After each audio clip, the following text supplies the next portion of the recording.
Cali kid, old school cat. Eddie got opinions and a live stream chat. Used to walk the halls with the burn CD stack. Now he hits go live and the room fades black.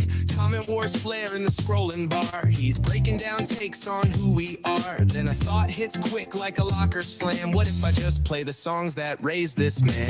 Donnie, spin that track. Eddie's going back. 96 posters on a bedroom. What's up, everybody? How y'all doing tonight? Teen angst in a one-car garage. We're here. Now it's echoing through a comment hall. Well, that ceasefire lasted a long time, didn't it? Tail on the floor, laid back from the marshes to the throwback jam. See, I forgot to charge my mouse today. Now we're at 17%. That should get us through for tonight. Let's hope. Light on, but the mood turns soft. He says, we'll argue later. I'm clocking out, boss. Pulls up a playlist from a dusty brain drawer. First drum hit, and he's 16 once more. Friday night dances, cheap cologne in the air. That one slow song, she twisted his hair. Now the chat types, yo, I remember this too. And the whole world shrinks to a gym in 02. Donnie, spin that track. Eddie's going back. Baggy jeans, mixtape in his mom's old car. Big dreams drawn on a notebook page. Like All right. We're all set up. We're ready to go. How's everybody doing? Spin that track. Whoa. Man, we got a lot to go over today. That ceasefire lasted a long time, didn't it? We got the ceasefire messing up. We got man.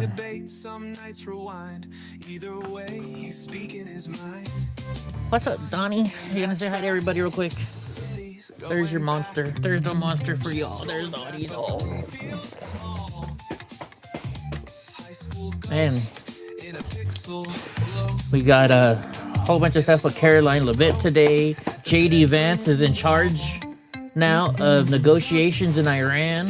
We got a lot of stuff going on we're going to talk about today. So I hope you are ready for this one tonight. Dude, I just gave you a treat like 3 minutes ago, right before. I knew I should have waited. Huh. There you guys want to see the little brat? There he is.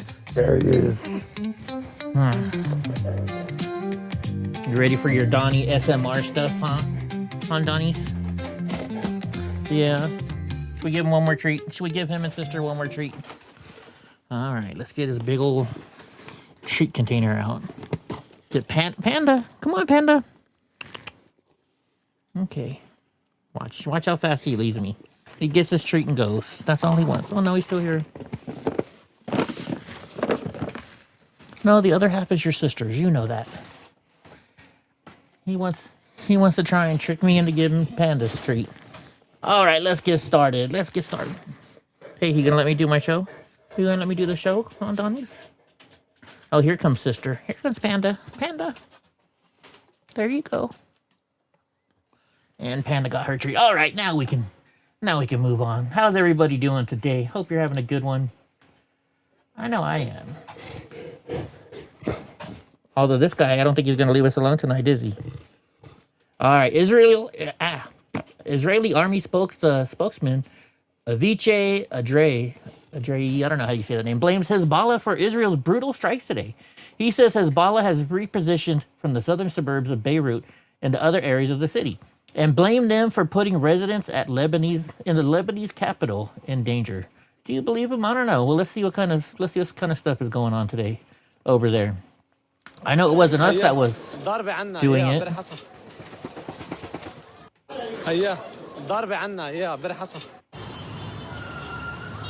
A lot of smoke and fire out there.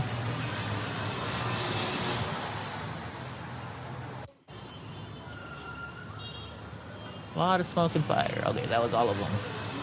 I don't know. Blame Hezbollah. Dude, you're not getting any more treats. You can cry all you want. So, here's the issue with this. How do we know? From what I understand is Lebanon was not part of that treaty. And it's Israel doing a lot of the striking.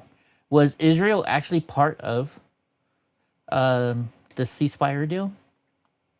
We don't know the full details yet. What if President Trump made this deal? You know, because I thought it was a pretty awful deal. You know, oh, we're going to let them, you know, just let them sit there for 2 weeks, give them time to get more weapons and guns. I don't like the 2-week hold. I really don't. That gives them time to, if they don't already have a nuclear weapon, it gives them time to find one. Or if their nuclear weapon's not ready, it gives them more time to get it ready. It gives them time to find everything that we've blown up and fix it up. It has time for China to sell them a lot more, you know, missiles or bombs or weapons or anything. I don't like it at all. And then they're talking about, well, we might let them keep all of their uranium and stuff like that. No.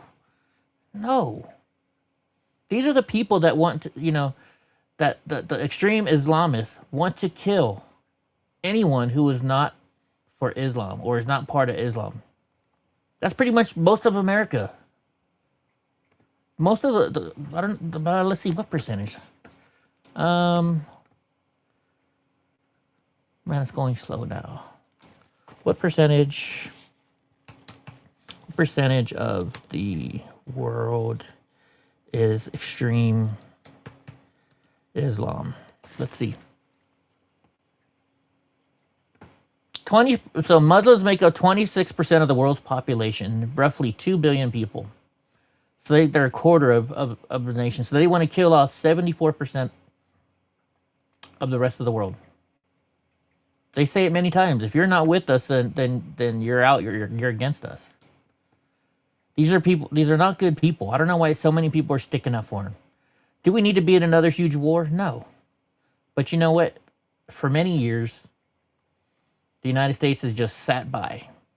Back in the day when we said, "Oh, we're gonna step in," people got scared. People were afraid of us.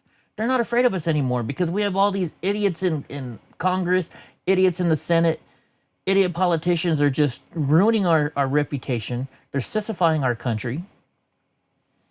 So do I think we needed this? Yes, I think we did. I think we needed to put our foot down and let people know not to fuck with America. Because it's not known anymore. That's what I think we got to do. You know, that's my thoughts. I'd be happy to listen to anybody else, what they're saying here on it. But nobody's chatting so far. So it's only going to be my thoughts for right now, which I love, you know. I love hearing myself speak. All right, so as an Israeli Hermes 900 drone just got shot down over Lar in southern Iran. So ceasefire or no ceasefire. And this is all from this morning. So this is what this little drone looks like. Oh, well, I shouldn't say little. It's probably a huge drone. The Hermes 900. What is this thing capable of? Let's see what it's capable of. Or is it Hermes? Hermes. Like, you know, the maker. So the Hermes 900 is a medium altitude, long endurance, male, unmanned aerial system designed for surveillance, reconnaissance, and combat missions. It features a 36-hour endurance, up to 30,000 foot altitude, and a 450 kilogram payload capacity. So like laser, radar, other stuff like that. The system is used for maritime patrol, border security, and is operated by over 20 global customers. So the key features and capabilities are, is powered by a Rotax 914 engine with a 15-meter wingspan. So that's about 45 feet wingspan. So that's pretty huge. And an 8.3 meter fuselage. So it's around 27 feet. What's up, Hope? It's Hermes. But is that the same company that makes this bomb? Operational scope. The system, including the advanced system variant, operates on 5 continents. How much does it cost? Roughly about $10 million for one of these things. Wow. Hermes is the god of war? Really? You learn something new every day. I learn something new every single gosh darn day. Thank you for that, Hope. The more you know, right? Let's see about this stuff. So this, oh yeah, that's not worth watching. All right, so an oil pipeline just got hit by an Iranian drone. Damage is assessed. The pipeline is Saudi Arabia's lifeline to bypass the Strait of Hormuz. With the strait basically shut, any hit here forces them right back into the danger zone. So Iran just did this, so that way they can charge their fees to go through the Strait of Hormuz and pay their shipping lane fee or whatever they come. It's Hermes. I don't know. There's a variety of reports coming in now, including on the Reuters news agency, that Saudi Arabia's crucial east to west oil pipeline has been hit in an Iranian attack. Now, real quick, I haven't seen this anywhere else, just by this place today, so I don't know. Which is currently being assessed. This is industry sources speaking to the Reuters news agency. Other facilities have also been targeted, they said, and this pipeline obviously is absolutely crucial because amid the Strait of Hormuz being relatively shut off, or totally shut off during this war, and at this day one of the ceasefire, there's some movement, some talk about some people leaving. This pipeline has been critical for the Saudis being able to move oil away from the Strait of Hormuz and towards its Red Sea ports, which have increased their capacity since the war started. Really? Okay, hold on. I'm sorry to stop, but I got to go back to Hope. She says, "Mees," that's rhymes with bees. I thought I've heard it before where it's Hermes. Let's see. Let's go to YouTube. Let's see.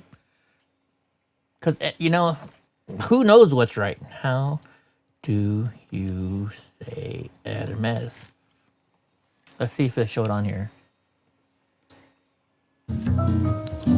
We are looking at how to pronounce the name of this French brand. In French, it is said as Hermes. Hermes. It'd be fine in English to say it as Hermes. Hermes. And now you know. But that's just one guy's opinion. Let's see. Let's see what this person says it as. Fashion being equivalent to status, and status being equivalent to pure showing off. We just gonna help to pronounce this brand, which is spelled as Hermes, as Hermes. See, this person says it differently. That person says it differently. Let's see what we'll do three. We are looking at how to. Let's see if one. This brand represents the holy grail of luxury handbags. How do you pronounce it? Hermes. Hermes. Are you a fan of this brand? See, look, everybody said it differently so far. Hermes is a famous French brand and manufacturer. That's the way I've heard it twice. I don't know. Does it even really matter? Does it even really matter how you say it? I don't buy it. How much do their bags cost? Don't their bags cost like thousands of dollars? What the heck? $440,000 for Birkin, whatever that is? Holy jeez Louise. $55,000 for a purple, what is that, like an alligator or something? You gotta be, and that's used. Holy sheep shit, Batman. Why do these bags cost so much? Why do these bags cost so much? Somebody please explain it to me. All right, I don't know if I can, because you're over there in YouTube land. I can't grab that link. I can't grab the link. Copy comment. Maybe that'll work. Paste comment. Oh, but see, then it's got the Hope of Rising stuff in there.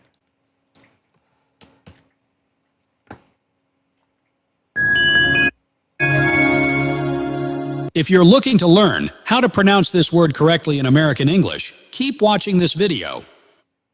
This word is pronounced as Hermes.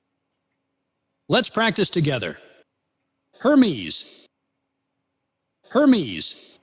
Well, that's that one. I mean, why are we waiting using up so much time? There isn't a How about let's just agree that you say it one of those ways. closure of the Strait of Hormuz. If this pipeline has been hit as well, that will increase the reliance on that strait. There'll be so many questions being asked right now as when this attack took place, who is responsible. Industry sources speaking to Reuters saying that this is an Iranian attack. Could it have been launched after the ceasefire started? And would that be a breach of the ceasefire? It absolutely would. Any targeting of a regional ally in that space would be a disaster. But there will obviously be potential. claims, Tom. Well, last night after the ceasefire, they were still shooting up, and they're like, "Oh, well, we're not in communication with all of our troops, so that's why they're still doing it." Yeah, sure. That a lot of these missile and drone teams are quite isolated from central command. There were missiles being fired last night, hours after the ceasefire came into place. Several sites in Iran, there were claims that there were targets as well. Could take some time for these to kick in, but this is such a critical piece of infrastructure to be targeted. It seems it would be surprising to me, and I think many other analysts will be saying this as well, for such an important target to be hit without there being a central command decision being made on that. Yeah. See, I don't know. This was early this morning too. All right, so lawfare. California Democrats are planning to provide every one of its 2.5 million illegal aliens a free lawyer to fight their deportation. I thought they already do that. The program would be the largest jobs program for Democrat lawyers in history. Yeah, only Democrat lawyers are going to get the money too, right? Its stated objective is to grind the immigration court system down to a halt, making deportation all but impossible. It could cost California taxpayers $125 billion. This is disgusting. So California Democrats are pushing legislation to give every illegal alien in the state a taxpayer-funded lawyer, $2.5 million and $50,000 to $75,000 per fully litigated case. It costs $50,000 to $75,000 to litigate a freaking case. That doesn't make sense. So they're spending up to $75,000 per illegal alien just so they can keep getting their votes. You can't make this stuff up, folks. And the Democrats, they get away with it every single time. Every single time. All right, Representative Anna Paulina Luna says foreign intel ops are running bot farms to flood timelines and manipulate the narrative. It's modern warfare. Wise up, don't fall for the lies. The Chinese AI magnet Manus AI is running 50 social media accounts 24/7. Interesting.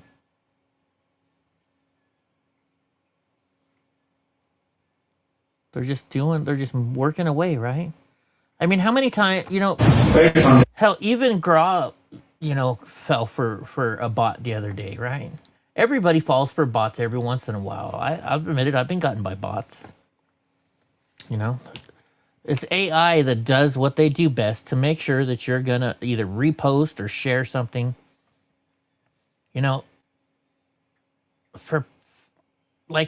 Here's an example. There was a story that the bots were putting out. Sylvester Stallone gives up a $2 billion payday because he won't work with Democrats. Right? And so everybody conservative, they just read the title and said, oh shit, yeah, I'm going to share this. I'm going to share this. Hell yeah. They share it because they love it. Because that makes them feel better, right? Well, don't share something just because you feel better about it. You got to do your research before you share it. Because if you actually open up the actual article that they share and not just read the headline, the article will say, this is satire. This is just satire. But no, that's how they get away with it. Everybody shares the shit out of it, but because they say, well, this is satire, and people believe it. It's just insane. All right, so Mom Donnie, we gradually transitioned from a Democrat welfare state to a full-on race communism between the 1960s and today for two reasons. The beneficiaries of our race laws went from 10% of the population to a majority in places like New York City, and soon a majority nationally. Nationally. We bent a lot of rules to give Black Americans a one-time boost, thinking they'd catch up. That didn't even happen. So now the choice is either go back to colorblind list and the rule of law, anyway, even though it means unequal outcomes, and let the government keep meddling more and more in the name of racial equality. The government should. There's a report in less government. So here's what's going on. Ma'am, Donnie is going to create a median white household in the city is more than 200,000. So that black household is less than 20,000. So they're going to change stuff to make it more even, which is bullshit. State today about how your administration removed DEI language from the racial equity report that you released this week. Why was that decision made, and do you support that decision? So I want to be very clear. Our administration inherited a report that the prior administration had refused to release, a report that had been heavily diluted over many rounds of revisions. We took the time to strengthen this report to ensure that it was actually an accurate reflection of the city that we all love and know as our home, and to actually release this report within the first 100 days. Now, in this report, what we've seen, it's a report that is both coupled with a true cost of living report, is that the inequities in this city, the racial inequities, are stark. We are talking about findings that have shown that the wealth of a median white household in this city is more than $200,000, while that of a black household is less than $20,000. This is not an indictment of any one New Yorker. It is. And that's just because, well, you know, it's not because of race, but they want to use that as a tool for race. It's not. It's not. We've given everybody the exact same opportunity everywhere. And for you to say, oh, well, black people, you know, make less money. Well, that's their own damn fault.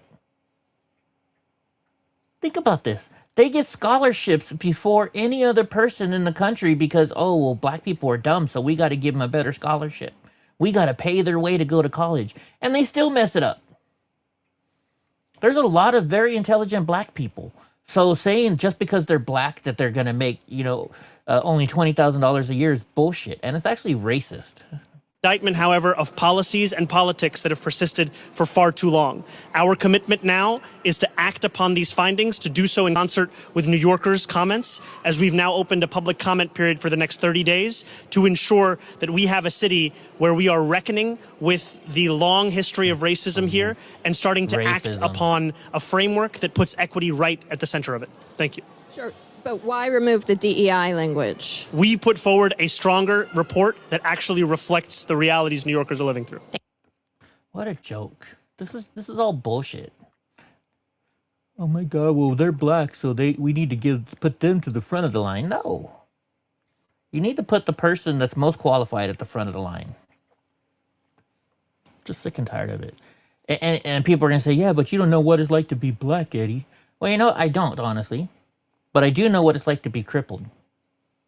I do know what it's like to be told I can never work a day in my life. And yet I blew that far away. I worked my ass off to get where I am. I worked hard. I destroyed my body every day dealing with pain. But I did it all myself. So, you know what? Forget that bullshit. All right, so they're raising the price tag now again of the high-speed rail.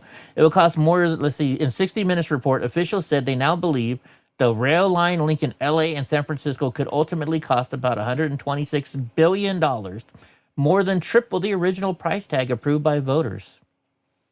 Just insane. Why are we even messing with that thing anymore? You know what? I say we just demolish everything that we built on it, you know, because it looks ugly. You know, give some more California some money and recycle all the concrete again.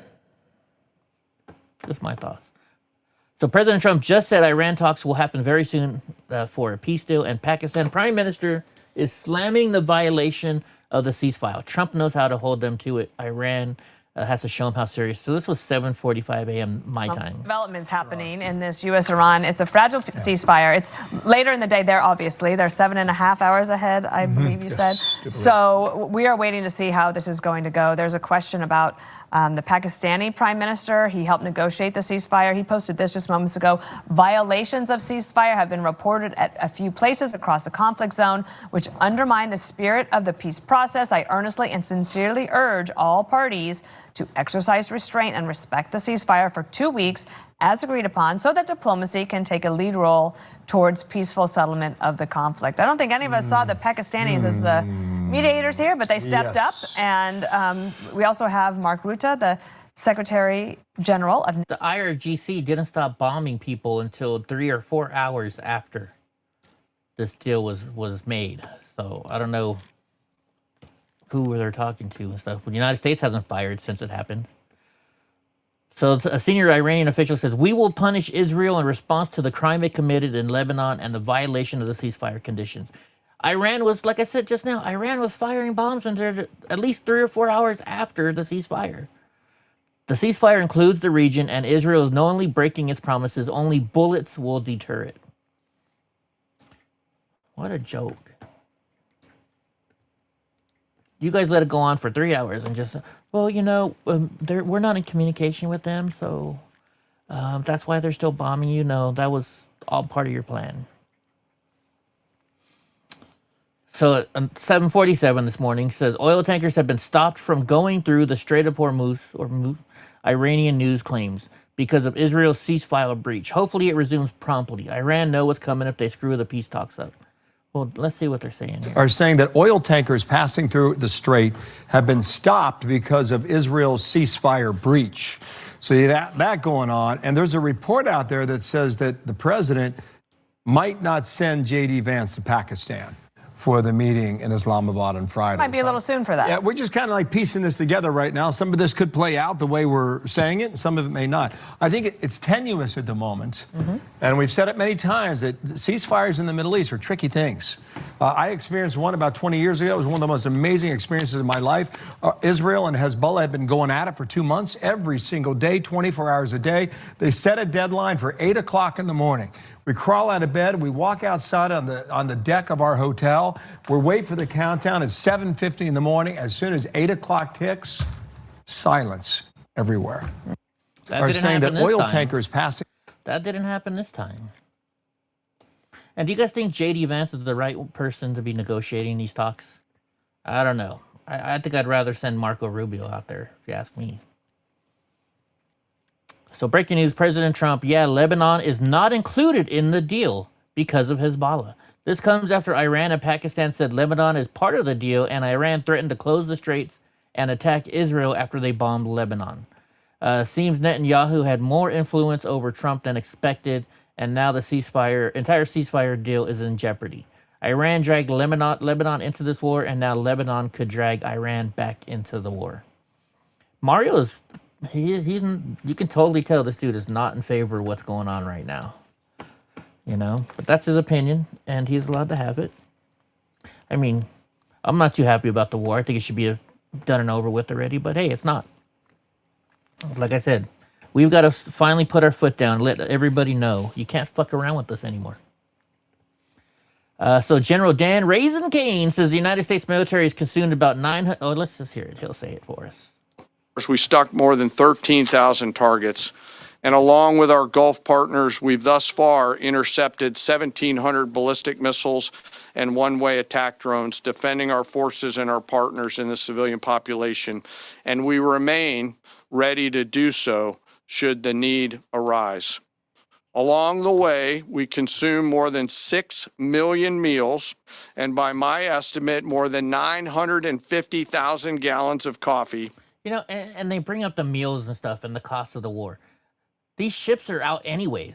They're on patrol anyway, so it's not exactly like we're spending a lot more money. Yes, they may get the wartime pay or something like that, but it's 2 million energy drinks and a lot of nicotine. But I am not saying that we have a problem. We stuck more than not have a problem. You know, this is an energy drink. It's supposed to be a healthier option. It's only 10 calories, or it's got zero sugar.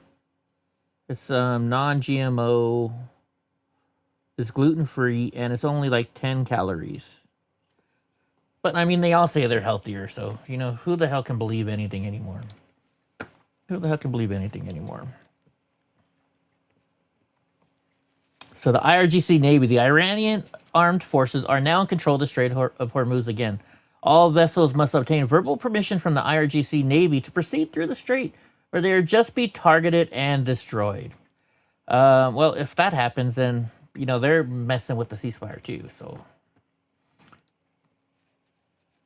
I don't think the ceasefire is going to last. But I also think maybe either it was planned that way and or there's a contingency plan for that. Okay, in Pechogi, New York, 3-time deported kidnapper is released by sanctuary politicians. After Carlos Corte was arrested for kidnapping a 4-year-old, sanctuary politicians released him from jail. This is just disgusting.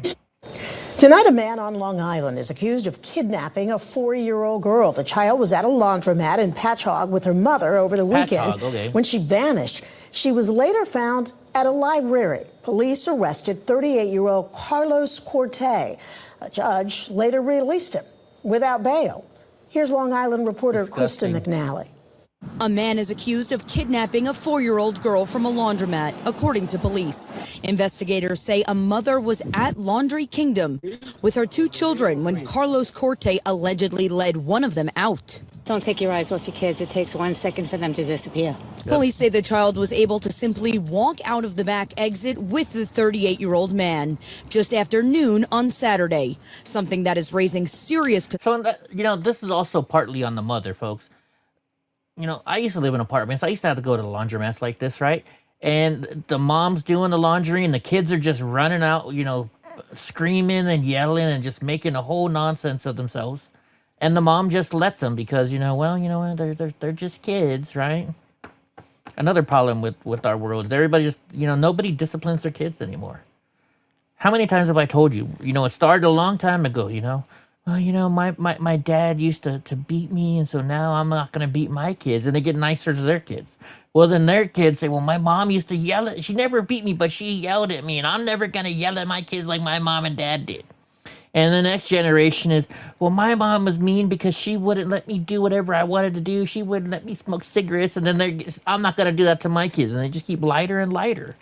And nowadays, kids can do whatever the fuck they want, and they grow up to adults who think they can do whatever the fuck they want.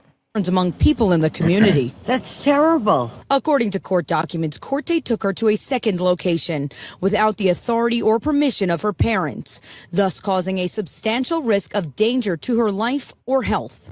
The girl was found in a children's play area here at the Patchogue Medford Library, located in a neighboring shopping center. Sad, very sad. Crazy. I mean, and at the library? The library director, Danielle D'Amico, released a statement saying in part, upon recognizing that the child was not accompanied by a responsible caregiver, staff immediately engaged with those present, alerted supervisory personnel, and began following procedures, including preparing to contact local authorities.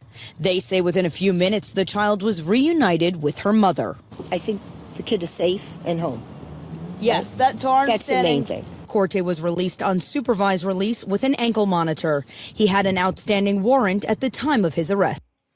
So he's already out. But I mean, it's strange. So he wasn't there at the library with her. So there's too many parts that just doesn't make sense. There's a lot going on here.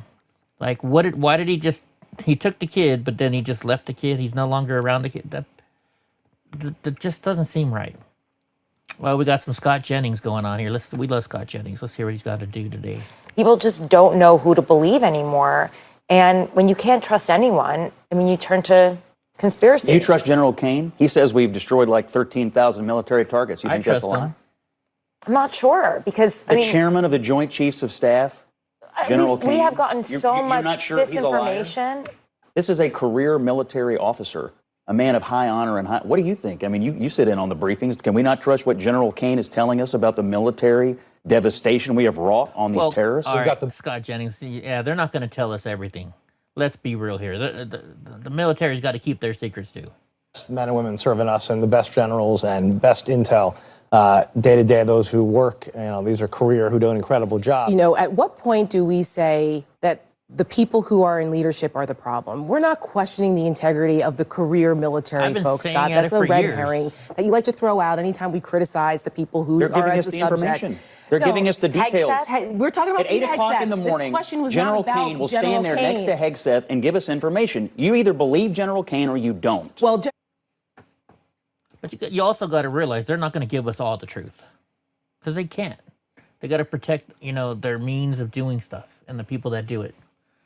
All right, so Justin, Israel is launching a massive amounts of strikes on Iran-backed Hezbollah, and Iran is ticked off. Well, hey.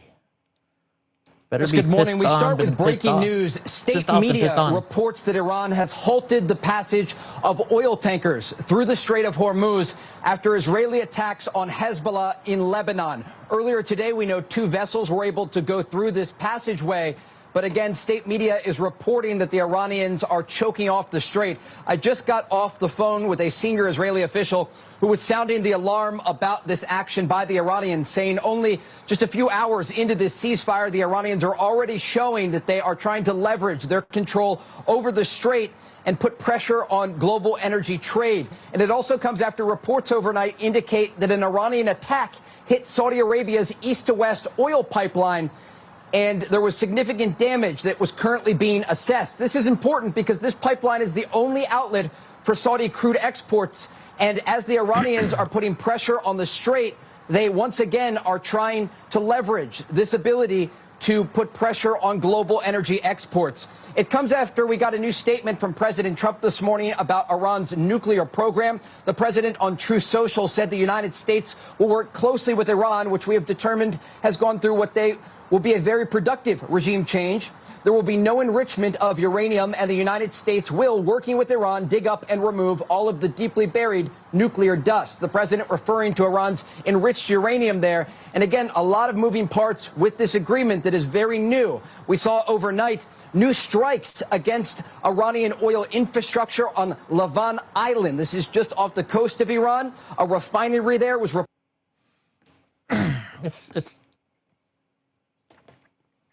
So they're bringing strikes in way after the ceasefire. Okay, they attacked Saudi Arabia pipeline, so that way what they can do is now they have to go through the Strait of Hormuz, and so they can charge them $2 million per ship going through. That's why they did that last night. All right, so this is some big information today. A Columbus man pleads guilty to cyber-stalking exes, creating AI-generated obscene material of adults and children. The defendant in the First Nation is...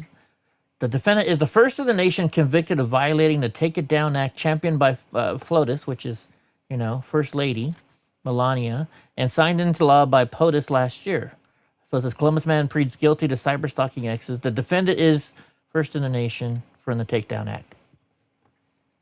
Well, good. You know, AI is very scary. It can help out in a lot of ways, but it can also be used in a lot of destructive ways. And they're already using it to destruct. You know, in destruction format. Let's see what Chip Roy just nailed. And I think with a vision that moves beyond the independence that the president was frankly able to leverage wisely, and I think with a vision that moves beyond the present. And that's actually what I want to take 1 second to say. Please. How many times in your life have you recognized, as I do, how often we talk about China looks in terms of centuries, right? We look in terms of years. President Trump is the first president, certainly in my lifetime, that I can think of. Maybe go back to Reagan and the wall and so forth in the Soviet Union, but President Trump is looking literally decades and hundreds of years down the road about how we structure the United States for geopolitical dominance going forward, restoring our strength in the Western Hemisphere while engaging around the other side of the globe in a way that is actually strategic instead of full-headed. See what I mean? They're saying we gotta, you know, put our foot down. Finally tell people. So you're saying it was Upper Arlington? Hope Upper Arlington. Upper Arlington, Columbus. Oh, I should have put Ohio. It's a city in Ohio. So it's by Columbus, but it's not in Columbus. Ah, I see. Okay. Okay, good to know. Good to know, Hope. Good to know.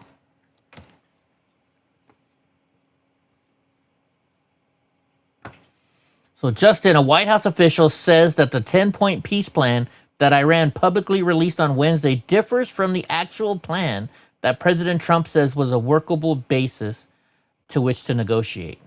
So, and you know, like he said here a minute ago, uranium, we're not going to allow them to keep uranium, but if you read that plan last night, it says that they can keep uranium.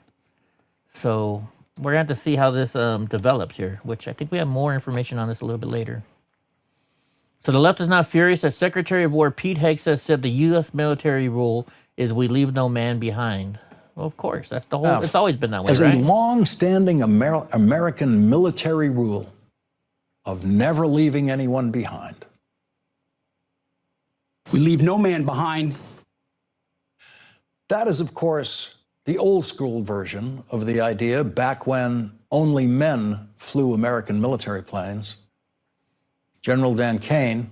Wait a minute. Are they getting mad because they said leave no man behind instead of leave no person behind or whatever you want? This is just a joke. Hope says that's a super rich suburb. Chairman of the Joint Chiefs of Staff put it this way. We leave no one behind. The general knows, unlike Pete Hegseth, that could have been a woman they were trying to rescue. And it wasn't a woman. They knew it was a man. Shut the fuck up. Oh my gosh. Oh no, we said leave no man behind instead of leave no one behind. Jeez Louise. So apparently President Trump just hung up on a PBS reporter after she asked him, do you regret your True Social post about wiping out a civilization? Did they show it? Did they have the video on it? No video, I guess. No video. Well, that sucks. Apparently they said, I asked why not and if they should have been. Because of Hezbollah, they were not included in the deal that got taken care of. I asked, and are you okay with the Israelis continuing to hit them? It's part of the deal. Everyone knows that. That's a separate skirmish. You got to talk faster. What does that say?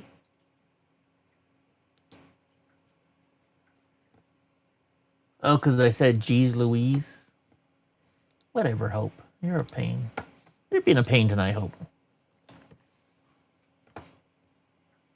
All right, Justin, Iran tells mediators that the U.S. talks depended on a Lebanon ceasefire, warning they will continue to carry out strikes on regional countries, including Israel, if attacks on Lebanon and Iran by Israel continue, according to the Wall Street Journal.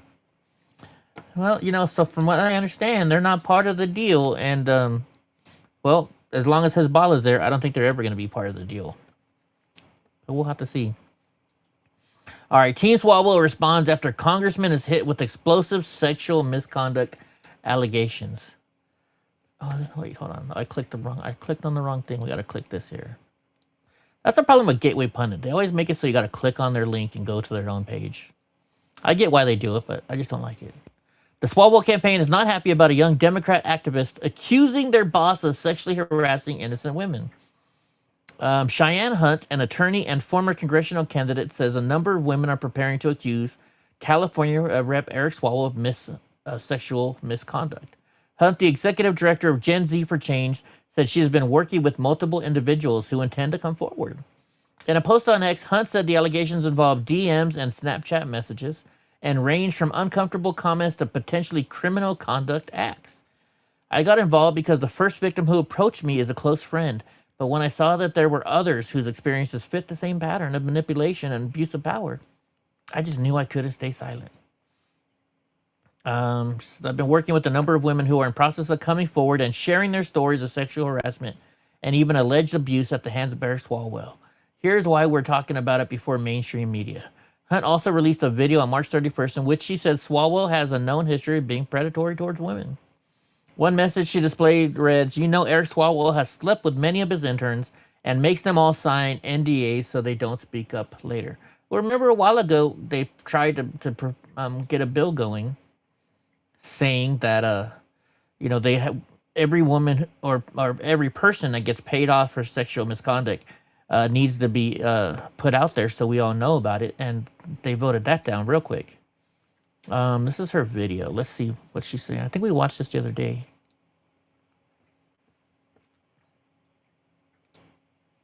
Is this the same person? No, that's not. I don't know what's going on here. So the spokesman, Mika Beasley, issued a statement to Politico on Tuesday. In it, he not only slammed the allegations as false and outrageous, but also accused Hunt for teaming up with MAGA conspiracy theorists. I thought believe all women on the Democrat side. They're not believing all women this time, are they? This false, outrageous rumor is being spread 27 days before an election begins by flailing opponents who have sadly teamed up with MAGA conspiracy teams. Shut up.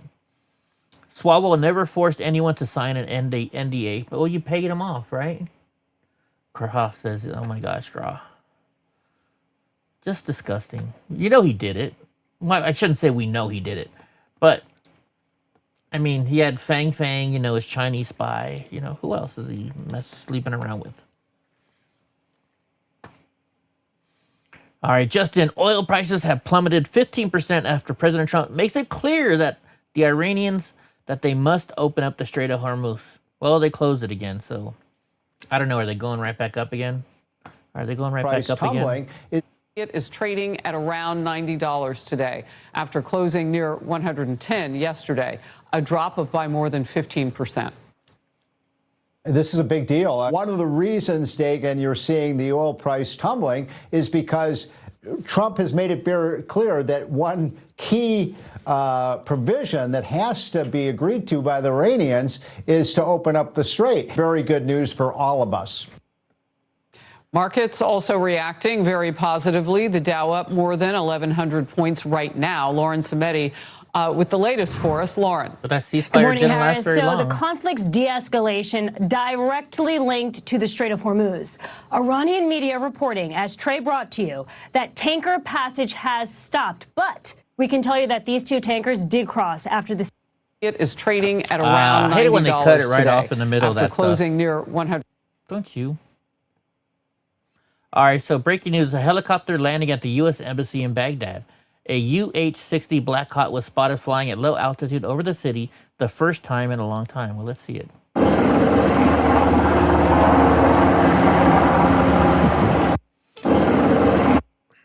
I don't know. I mean, you can't... I don't know if you can really tell where that is, but... Interesting. Interesting. They're probably going to get some... Make sure it's not destroyed or something, you know? So Florida officially requires its driver's license exam to be taken in English only. No longer allowing foreign languages. Do it in all 50 states. Heck yeah, let's see this. DMV tests, including those for 18-wheeler licenses, are going to be administered in English only, and you will not be able to bring a translator. This includes all printed exams in Spanish, Haitian Creole, and other languages will be completely removed. You are only going to be able to read, write, and understand English if you want to get a license in the state of Florida. Thank you, Florida. It's about dang time somebody did it. It's about dang time. Right? Ross is nice. Ross is nice.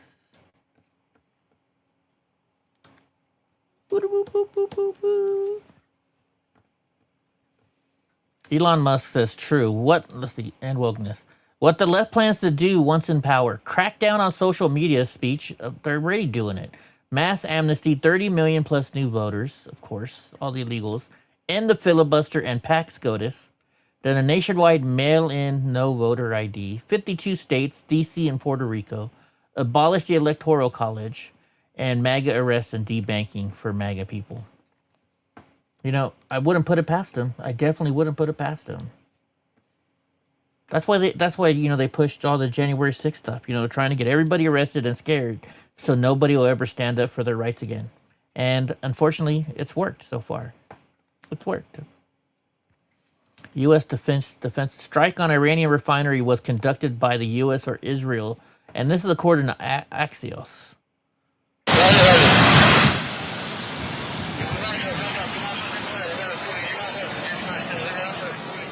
So it's one of their oil refineries, I'm guessing. Dude, you got your finger in the shot. We've all done that. We've all done that. I know I have. All right, breaking news. Republican Representative Maria E. Salazar of Florida is now facing historic massive blowback from MAGA and conservatives after she pushed amnesty for illegals. Really? Allow them to stay, to continue working, because they are needed. You see, what I'm trying to do is to bring some common sense, which is the least common of all senses, to this conversation. The economy needs them. They do not have a criminal record. They have not gone into trouble. They have been here for a long time. They have roots in the country. Let them stay. Don't give them any type of federal programs. And allow them to pay taxes, help the Social Security Fund, and let them stay and contribute with the economy with no criminal record. What is wrong with that? We need them. We give them dignity. What a joke. And whoever set this interview up, I mean, look, you can see the light off of the glass here. their audio sucks. You can see their microphone stand right there, or whatever. Maybe they have another light up there or something like that. Not a very good news company either. I'd be pissed if I was the director of that news. So breaking news, Israel launched its largest attack on Lebanon since the start of the war this morning, and strikes are continuing into this afternoon. Let's watch. هذا شارع مارلياس هون. هذا شارع مارلياس هون. هي الضربة هون. ورا هيدي البناية بالضبط. هذا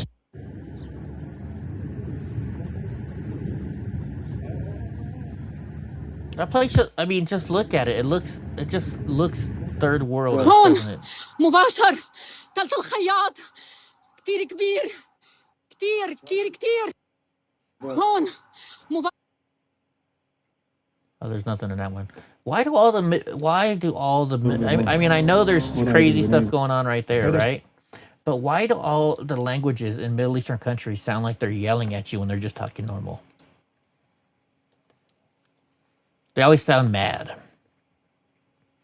Okay, so the prosecutor appears to suggest there is DNA evidence that the 7-year-old Athena Strand, who was killed by a FedEx driver, was sexually assaulted by him. What a shame.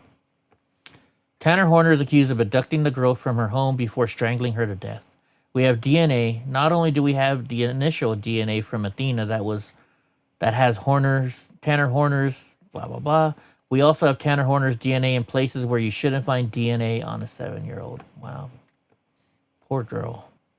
She tried her best to fight him off, and his DNA was allegedly found under her fingernails. Just disgusting. Just freaking disgusting. We finally find her body, and here's what you're going to see once we find her body. Now, this is where we start getting into punishment. Obviously, the judge has already talked to you about. Yeah, they do, Gronk. At some point, he's going to instruct you to find him guilty in that particular case. We're going to talk to you a little bit about punishment. Now, I hadn't planned on talking about the change of events. Got to switch gears. What does punishment look like? Well, we have DNA. Not only do we have initial DNA from Athena that has Tanner Horner. Actually, no, I'm not going to play this. I'm not going to play this. This is too much sadness. I don't understand how anybody could do this to a 7-year-old little kid. It's just disgusting. I mean, and I mean, if they have all the right proof and stuff, just get rid of the guy. Just get rid of him. So Zohan Mamdani vows to push a race-based equity plan on New Yorkers. Listen to this. Let's hear this. Now, in this report, what we've seen, it's a report that is both coupled with a true cost of living report, is that the inequities in this city, the racial inequities, are stark. We are talking about findings that have shown that the wealth of a median white household in the city is more than $200,000, while that of a black household is less than $20,000. This is not an indictment of any one New Yorker. It is an indictment, however, of policies and politics that have persisted for far too long.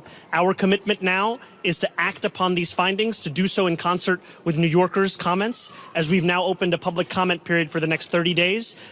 Okay, so like a closet costs like $2,000 a month in New York. You're telling me a family lives off of $20,000 in New York? No, you know what that's all about? They get free housing, they get food stamps, and then they get their welfare check, right? That is not about inequality. That is about the Democrats teaching them to live off the system and be lazy.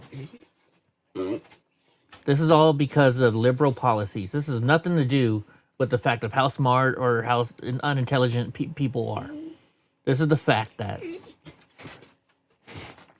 the Democrats just want to keep all these people as their slaves. You're not getting any more treats, dude.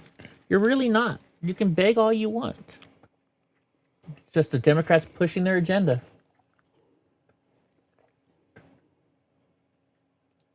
Eat a bag. What does it say, Gras? Eat. Oh, I see what Gras said. I see what he's saying there. No, Donnie. Nothing more for you. Little stinker. And see, now here comes his sister thinking she's going to get a treat too. So entire buildings collapsed in Beirut after the Israeli strikes. Netanyahu is not listening to President Trump or Iran or Pakistan. This has to stop. Well, you know, they're getting their licks in. Shabab. Oh, wait, we can't make it really big. Shabab. Ya Allah, Ya Allah. Shabab. This doesn't hurt my feelings at all. I don't know. Does it hurt your feelings? Okay, a British judge. This is just insane too. A British judge just freed a child rapist due to prison overcrowding, and then sentenced a PTSD veteran to 2.5 years for a Facebook post, and another man to 1 year for posting a video on the platform. Speech is considered far more dangerous than child rape in the UK. Judge Tracy Lloyd Clark released a convicted child rapist citing prison overcrowding. Wow. Disgusting. Disgusting. Okay, so here's from President Trump. It says, numerous agreements, lists, and letters are being sent out by people that have absolutely nothing to do with the United States of America. Iran negotiation. In many cases, they are total fraudsters, charlatans, and worse. They will be rapidly exposed after our federal investigation is completed. There is only one group of meaningful points that are acceptable to the United States, and we will be discussing them behind closed doors during these negotiations. These are the points that are the basis on which we agree to a ceasefire. It is something that is reasonable and can easily be dispensed with. It is very much like fake news CNN last night, headlining a source that had no power of authority to write a letter claiming great authority. Your president, Donald J. Trump. And that's the problem. There's so much fake stuff out there, fake posts. It's just insane.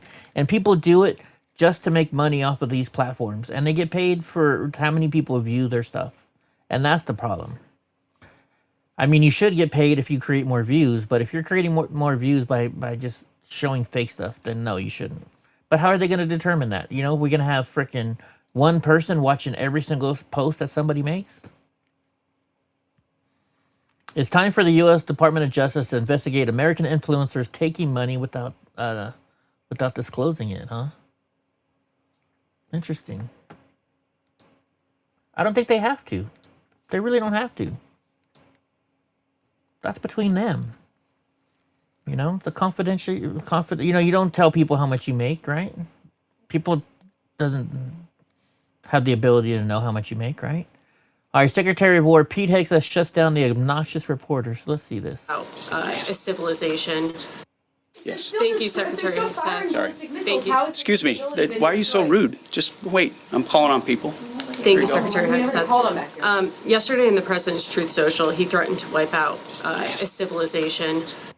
Yes. Nasty. Nasty. You know? If you didn't tell lies, maybe he'd call on you more. Oh, whoops. Same post. My bad. Sometimes I do that. All right, so breaking news. Oil installations in whatever this is, were targeted this afternoon. The attack is being reported as a retaliation for the earlier strike on Iran's refinery. What refinery is this?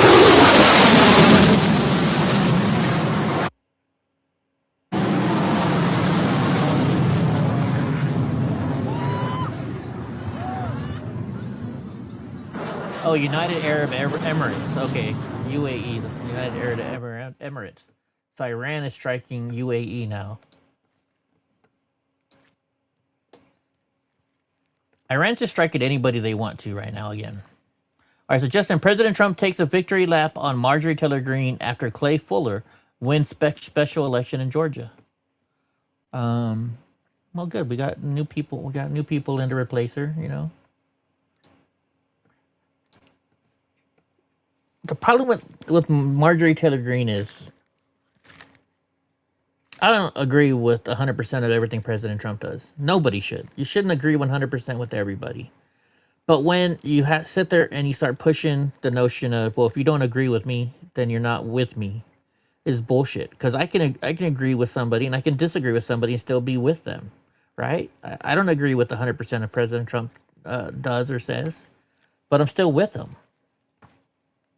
So that's just childish to tell somebody, oh, you like the color red, I like the color blue. We can't be friends anymore. Just, oh my goodness. Listen to this. Canada is considering going door to door to start the collection of prohibited firearms. Canada may turn to retired police officers to carry out door-to-door confiscation of firearms. March 31st was the deadline for gun-owning Canadians to declare and register for the government's forced buyback. What the hell is going on here?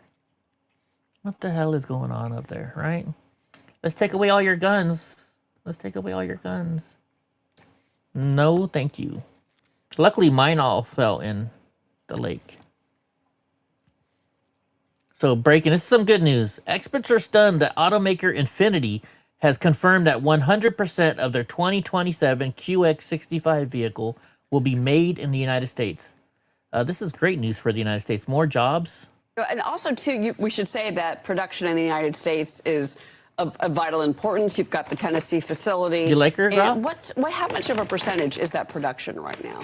Yeah, so for us, we actually have 3 vehicles in the stable, so to speak, in our lineup come this spring, and 2 of our 3 vehicles will be built in Tennessee. So our Smyrna plant is able to flexibly manage a lot of different models coming out of the plant. And so that's the beauty of platform sharing in our business. We have another vehicle in our lineup, the QX60, that shares a similar platform to the QX65. And so to be able to build that in the same location is immensely beneficial for us in terms of cost competitiveness. So give us your outlook then, really for the next 5 years. I mean, a car purchase, a car production, these plan investments that you've made in the United States, these are long-term goals, not short-term. So how do you see the next 5 years playing out for you? Yeah, for us, the next 5 years is actually crystal clear as we sit here today, right? Of course, plans change, but at the end of the day, we see one new product every year for the foreseeable future. See, this just tells me the tariffs are working, folks. The tariffs are working. You know, every other country puts tariffs on us. Why can't we put tariffs on them? So a Lebanese journalist on the Israeli attack, one of the bloodiest days since the war resumed. Let's see what she's saying here. Hopefully it's in English. Dozens of people have been killed and hundreds injured across Lebanon in Israeli strikes today. Here in central Beirut, I'm just in front of one of the strikes. The attacks targeted very densely populated areas. They came without warning. They struck just in the middle of rush hours. It sparked chaos. It sparked fear among people who told us that this is a marking point. This is a turning point. They don't know where is safe anymore. Nowhere is safe anymore. You could be targeted at any moment. This comes as Israel has rejected to include Lebanon in the ceasefire. Early hours of Wednesday, the Israeli Prime Minister said that Lebanon was part of the ceasefire. And, you know, some people were already hitting the road and were very excited to go back to their house. And now the atmosphere is very tense. Lebanese don't know when the war is going to end, and it seems that there's still a long path ahead before they could reach.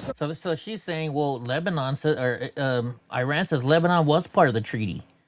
The peace deal. No, President Trump says they were not. President Trump says they weren't.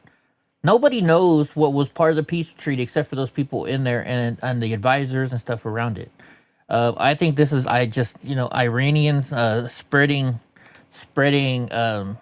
They want to keep the war going, so they're spreading this so that way they can say, well, the United States broke the ceasefire. Israel broke the ceasefire. I think this is all part of the Iranian plan, and well. I could be wrong, but that's just the thoughts I'm having here.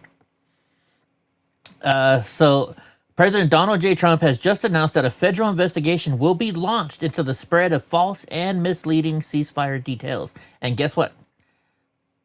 They already found out who, and we know who they are, or at least I know who they are because I've seen the articles I'm about to show you.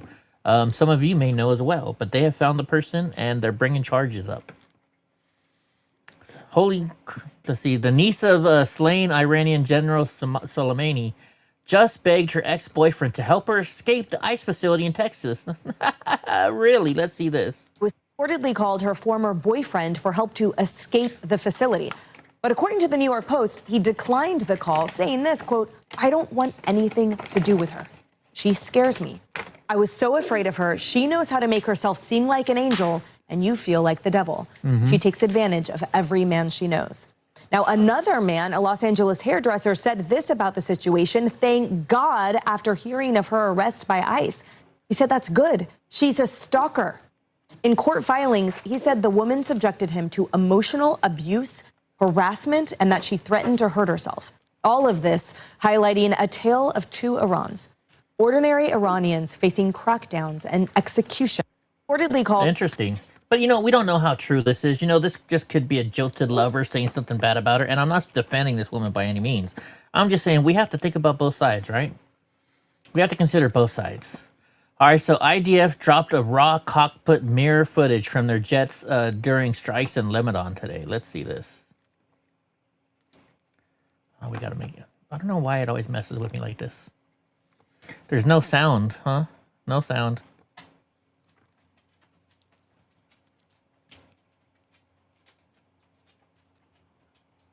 They're blurring everybody's faces out.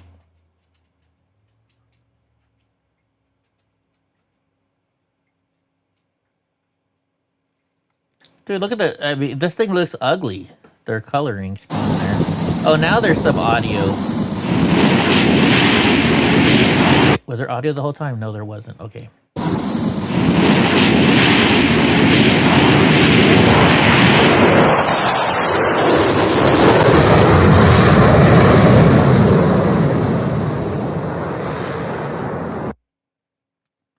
Well, you can post videos like that all you want, but it doesn't, you know, this could be old footage. Who knows when this is from?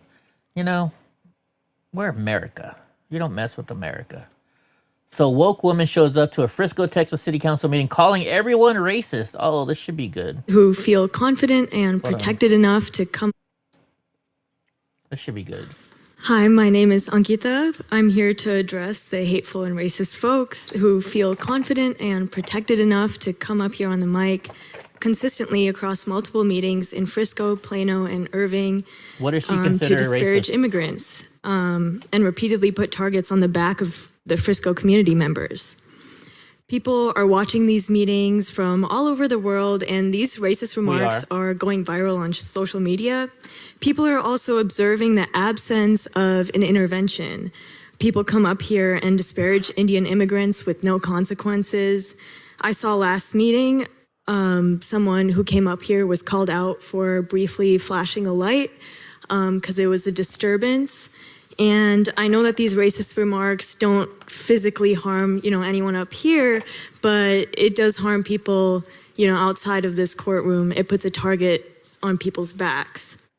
And so I want to answer this question: why do immigrants come to this country? Well, immigrants come to the U.S. in search of better lives, but instead of welcoming them, the government crushes their hopes and dreams with oppression. Their labor is exploited. And instead of having if we're giving them so much oppression, then why do they still come here? their backs, the racist folks here blame them for their problems instead of the real criminals that are running the system. And so anyone concerned about present-day Americans and how the government is spending should be concerned about how the government is spending so much money on immigration enforcement and war, and it doesn't even provide adequate health care or housing for Americans locally, including veterans. But here they are.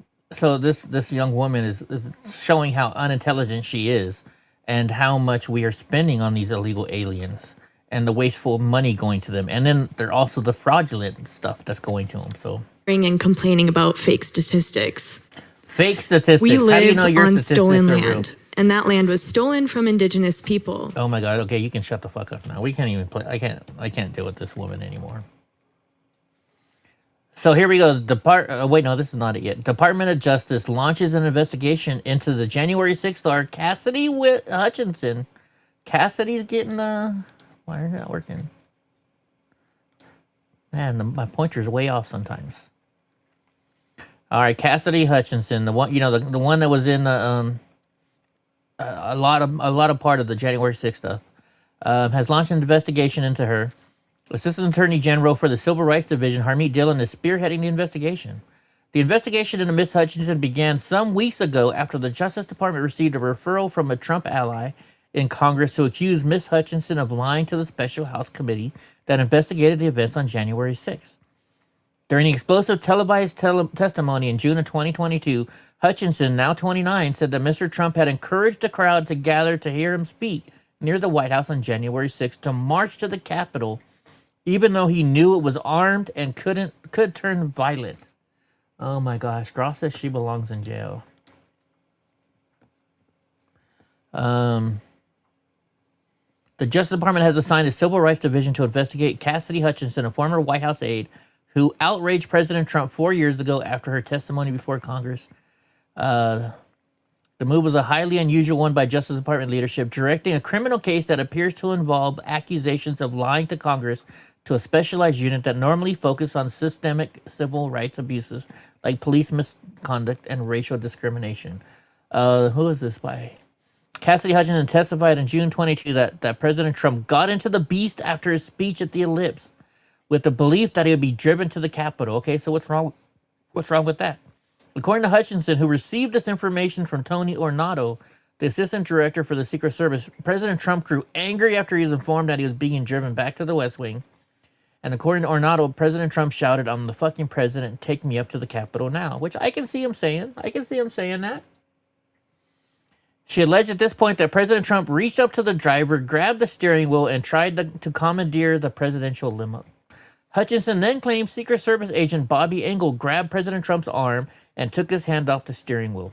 Of course, this was all a lie. The House Oversight Subcommittee headed to Representative Barry Loudermilk from Georgia later found that unreleased testimony by 4 White House employees present for President Trump's 2021 speech at the Ellipse directly contradicted claims made by Cassidy Hutchinson. She made it all up. The woman should be hauled into court. So later reports found that Liz Cheney coached Cassidy Hutchinson before her testimony, which is another crime. I don't doubt that whatsoever. The Gateway Pundit compiled a list of Cassidy Hutchinson's 9 confirmed lies from her debunked congressional testimony. Yeah, I mean, that's all.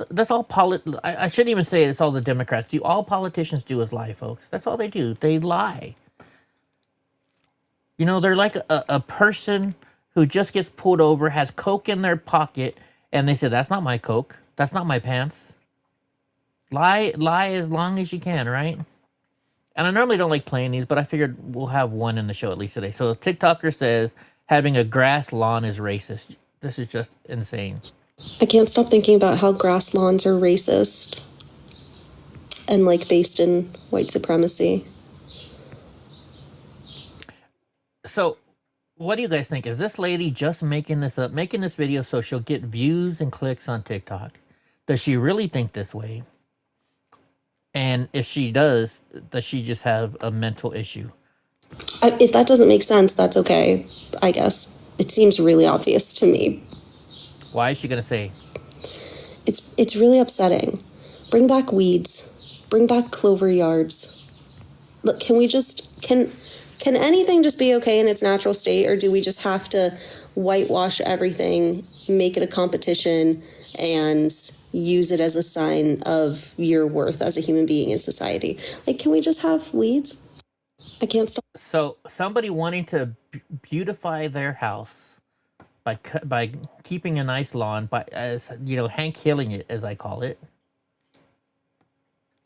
They're bad people because they want, you know, oh my gosh, they don't want weeds in their yard. They want their yard to look nice. People today are delusional. Okay, NATO's chief came to Washington to apologize, and President Trump isn't in a forgiving mood. Rubio met with Rubio this morning, and Hegseth and President Trump on the schedule. The visit comes after President Trump said NATO's refusal to help Iran is a mark that will never disappear. So let's see what they're saying here. Hey. Morning. Thank you for coming. Appreciate you coming. Awfully quiet in there. Oh, they want to answer any questions, huh? For the goal in Iran to be to Well, that was a waste of a click. That was a waste of a click. They got me. Oh, here comes Donnie. What's he going to ask for now? Okay, oil just dropped below $100, but the market may be rushing it. After President Trump announced a 2-week ceasefire with Iran, Brent oil fell to $95, down 13.5%. Traders instantly priced in de-escalation and reopening the Strait of Hormuz, but that's not confirmed. And of course, now we know it's not open anymore. So is it going to go right back up again? I sure hope not. I sure hope not. I paid $174 for diesel yesterday, or the Monday, and it was not fun. Okay, so yesterday, ICE was involved in another shooting here in California, up in Patterson. And they say a criminal illegal alien and alleged gang member from El Salvador weaponized his vehicle in an attempt to run an officer over during a vehicle stop in California. Agents were conducting a targeted stop to arrest Carlos Ivan Mendoza Hernandez. Geez, how many names does this dude have? An alleged 18th Street gang member wanted in El Salvador for questioning in connection to a murder when he tried to flee the scene and nearly took out an agent, leading officers to fire defensive shots at the I don't believe you, Graw. I don't believe you that's $2.99 anymore in Tulsa. You say it's $2.99 every time we talk. You're just messing with me. Okay, let's watch this video. So let's watch it. So you see they're fighting with him right now. He's trying to take off. They're trying to stop him. He backs up and hits this truck. Right? Now he turns right towards the cop.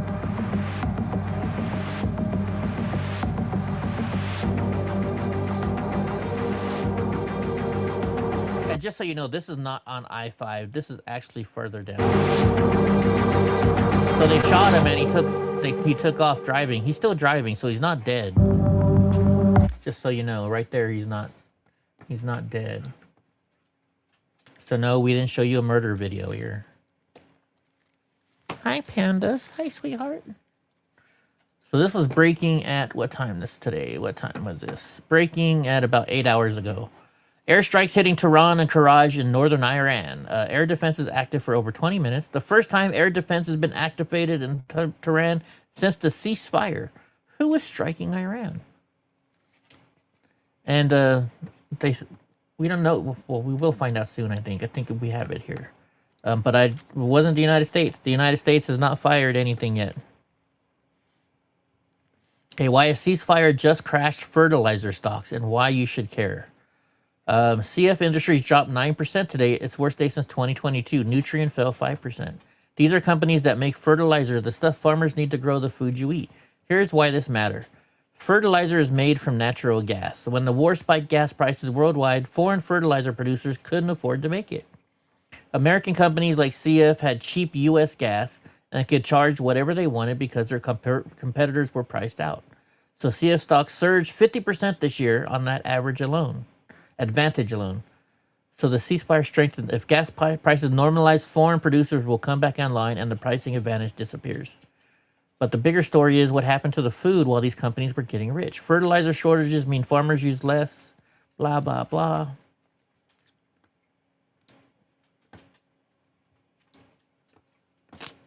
Well, I mean, gas and fuel and oil affect everything in our world, because everything runs off of fuel. The plastics, getting it there, rubber tires, the road, buildings, everything has oil in it. And it's just unfortunate. So United States Air Force KC-135R Strato tankers are still flying nonstop, refueling fighter jets and recon aircraft near Iran, crossing over Syria, Jordan, Iraq, and Saudi Arabia. Well, of course they are.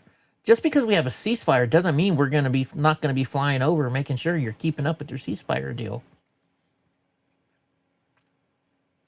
And that's good because I'm worried that Iran wanted the ceasefire for 2 weeks so they can get more weapons.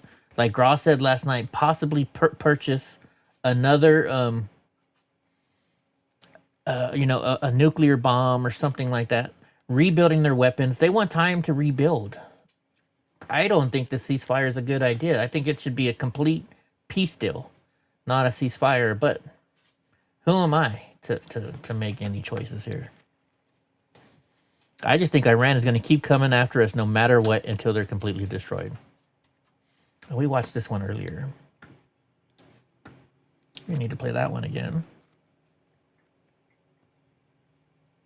She seems pleasant. Imagine cheating and being this confident. Every once in a while, we gotta play a video that, you know, just to break up the monotony. So let's see what's going on here. Whoa! You! Did you get that? Okay. She's holding. So you cheat and then you wreck the house up. Wow. So you cheat and then you do this. That's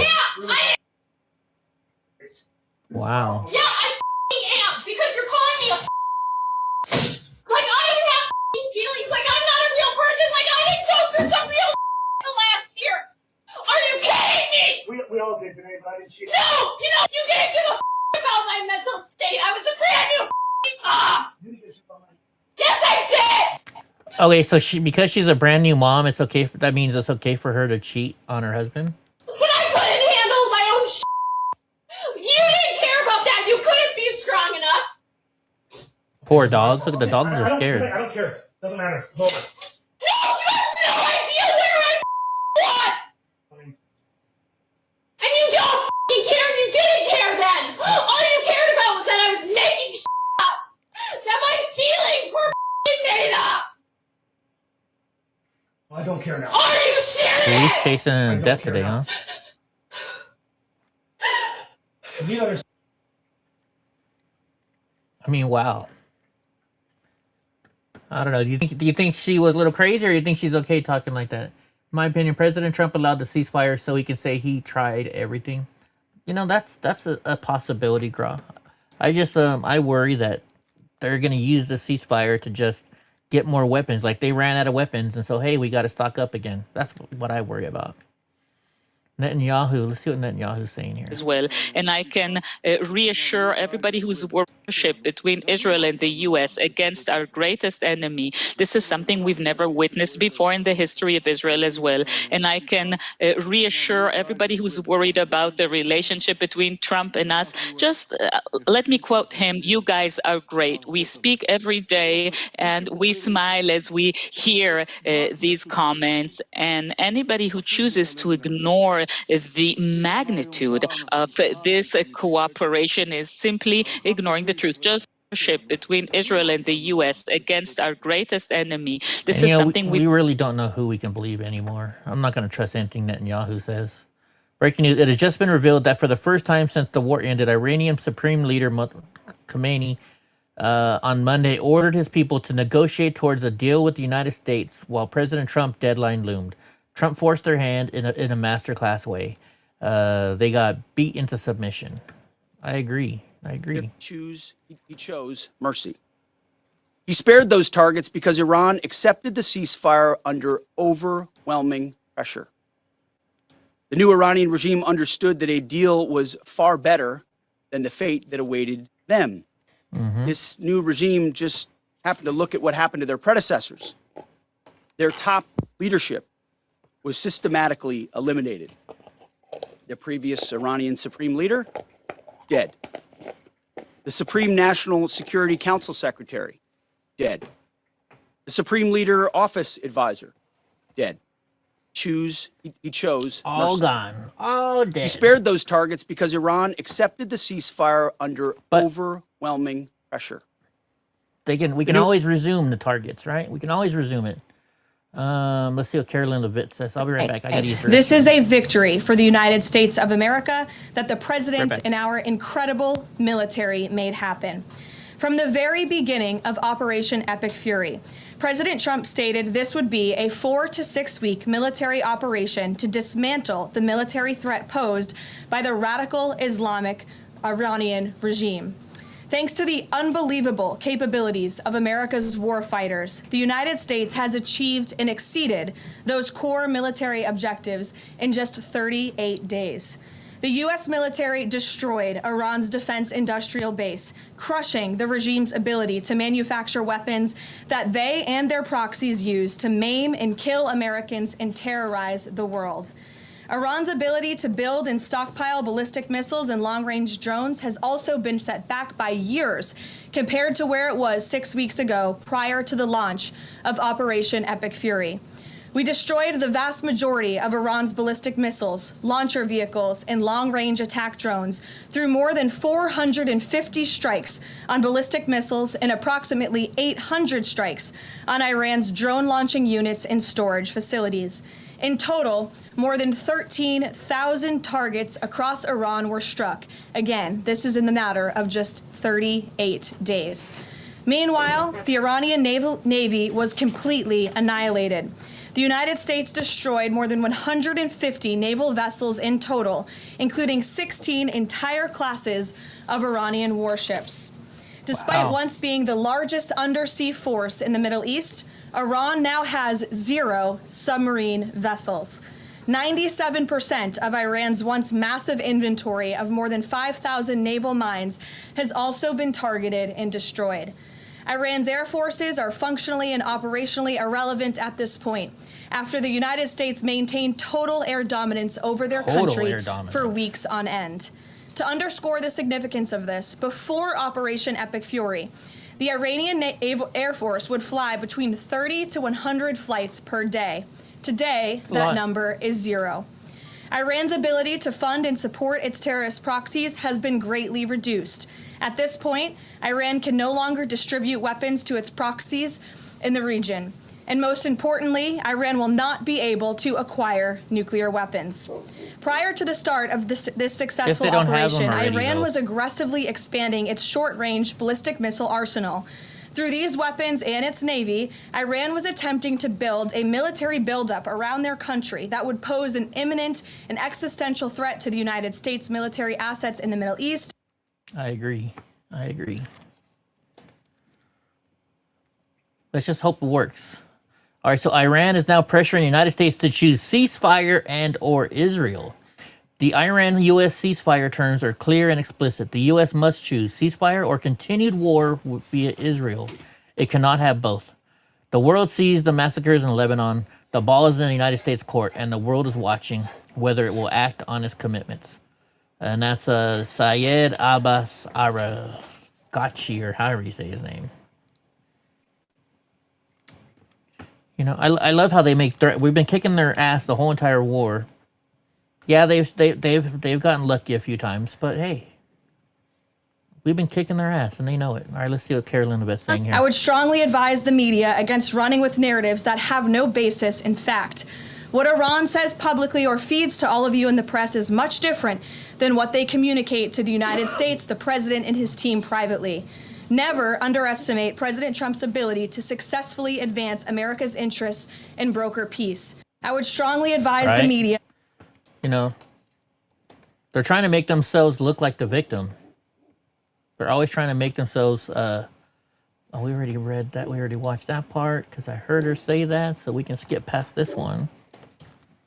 What's this one now? Scorns the fake news to their faces. Okay.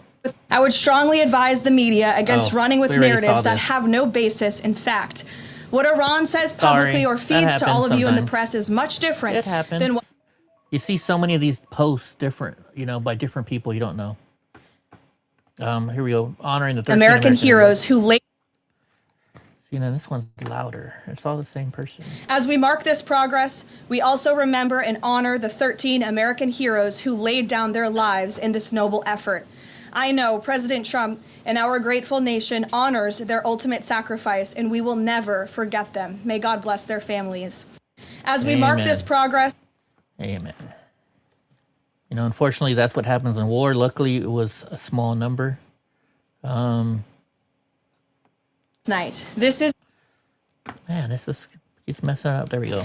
With respect to the 2-week ceasefire announced by President Trump last night, this is a victory for the United States of America that the President and our incredible military made happen. From the very beginning of Operation Epic Fury, President Trump stated this would be a 4 to 6 week military operation to dismantle the military threat posed by the radical Islamic Iranian regime. Thanks to the unbelievable capabilities of America's warfighters, the United States has achieved and exceeded those core military objectives in just 38 days. With respect to the two... Yeah, and I don't know. It might keep going on, though. You never know. We got to see what's going on. What the ceasefire does kind of, you know, make me wonder. It does make me wonder. All right, so we already watched that one. Here, take your medicine, dude. Take your medicine. Take it. Good boy. Thank you. Thank you. That's the same one. So here we go. Let's see if this is something new. Oh, it's not a video. It is a video. The president's maximum pressure and the leverage created by the success of Operation Epic Fury led to the Iranian regime asking for and ultimately agreeing to a ceasefire proposal with the United States. Iran could no longer tolerate being bombed or taking the gamble of what was to come following President Trump's 8 p.m. deadline. The president's maximum pressure. See, they cut these clips way too short. I'll show the certain details of the ceasefire negotiation. Did we watch this one already? Let's see. I've seen a lot of inaccurate coverage today from the media about these negotiations and these plans already. So let me be clear and correct the record. The Iranians originally put forward a 10-point plan that was fundamentally unserious, unacceptable, and completely discarded. It was literally thrown in the garbage by President Trump and his negotiating team. Many outlets in this room have falsely reported on that plan as being acceptable to the United States, and that is false. With the president's deadline fast approaching and the United States military completely decimating Iran with each passing hour, the regime acknowledged reality to the negotiating team. They put forward a more reasonable and entirely different and condensed plan to the president and his team. President Trump and the team determined the new modified plan was a workable basis on which to negotiate and to align it with our own 15-point proposal. The president's red lines, namely the end of Iranian enrichment in Iran, have not changed. And the idea that President Trump would ever accept an Iranian wish list as a deal is completely absurd. The president will only make a deal that serves in the best interests of the United States of America. And if you guys remember last night, I was saying I don't trust the deal because, I mean, it says that Iran would have complete control of the Strait of Hormuz. It said that they were get to keep the uranium. There's a lot of stuff on that 10-point list that I did not agree with at all, and I was surprised President Trump agreed to it. But now we're finding out that that was just put out falsely, and that's not what the real ceasefire deal looks like. And he as a negotiating team will focus on this effort over the next 2 weeks, so long as the Strait of Hormuz remains open with no limitations or delays. These extraordinarily sensitive and complex negotiations will take place behind closed doors over the course of the next 2 weeks. I would strongly advise the media against running with narratives that have no basis in fact. What Iran says publicly or feeds to all of you in the press is much different than what they communicate to the United States, the president, and his team privately. Never underestimate President Trump's ability to successfully advance America's interests and broker peace. All right, that's pretty much what we heard earlier. He's a businessman, right? When he comes to the plate, he knows what he's doing. I don't know about this, though. J.D. Vance as our negotiator. Do you think J.D. Vance would be a good negotiator? In talks with Iran in Islamabad on Friday. I can announce that the president is dispatching his negotiating team, led by the Vice President of the United States, J.D. Vance, Special Envoy Witkoff, and Mr. Kushner to Islamabad for talks this weekend. The first round of those talks will take place on Saturday morning local time, and we look forward to those in-person meetings. What role does the president see for the U.S. in monitoring or helping with the Strait of Hormuz going forward? I think the president commented on that this morning. We're going to continue to monitor it. In talks. Why send J.D. Vance, though? I would have thought he would have sent Marco Rubio. That's just my thoughts. So apparently one of the reporters was messing with Karoline Leavitt. Let's see what she had to do. The U.S. has been a moral leader for most of its history by fighting wars against other governments, not against civilizations. How can the president claim that America can ever have the moral high ground if he's threatening to destroy civilizations and not casting wars as fights against other governments? Andrew, I think you should take a look at the actions of this president over the course of the past 6 weeks and the actions of our brave men and women in our United States military who have taken out essentially taken out the military of a rogue Islamic regime that has chanted death to America for 47 years, that has killed and maimed thousands of American soldiers over the course of the last 5 decades.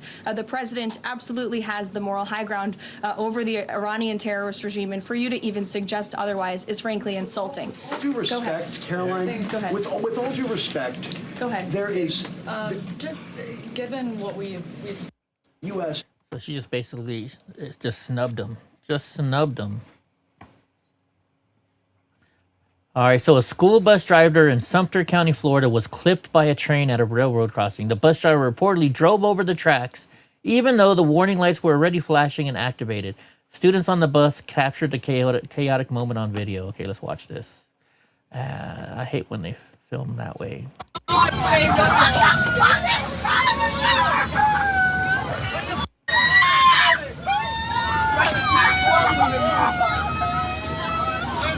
got hit by a train. I couldn't move because of my seatbelt.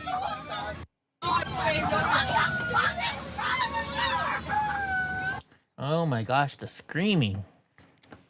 The screaming. Why do women scream like that? Or I should say young girls scream like that. All right, question. Is there any concern that Netanyahu is trying to kill the ceasefire? Let's hear her reaction. To kill the ceasefire? The president spoke with Prime Minister Netanyahu last night.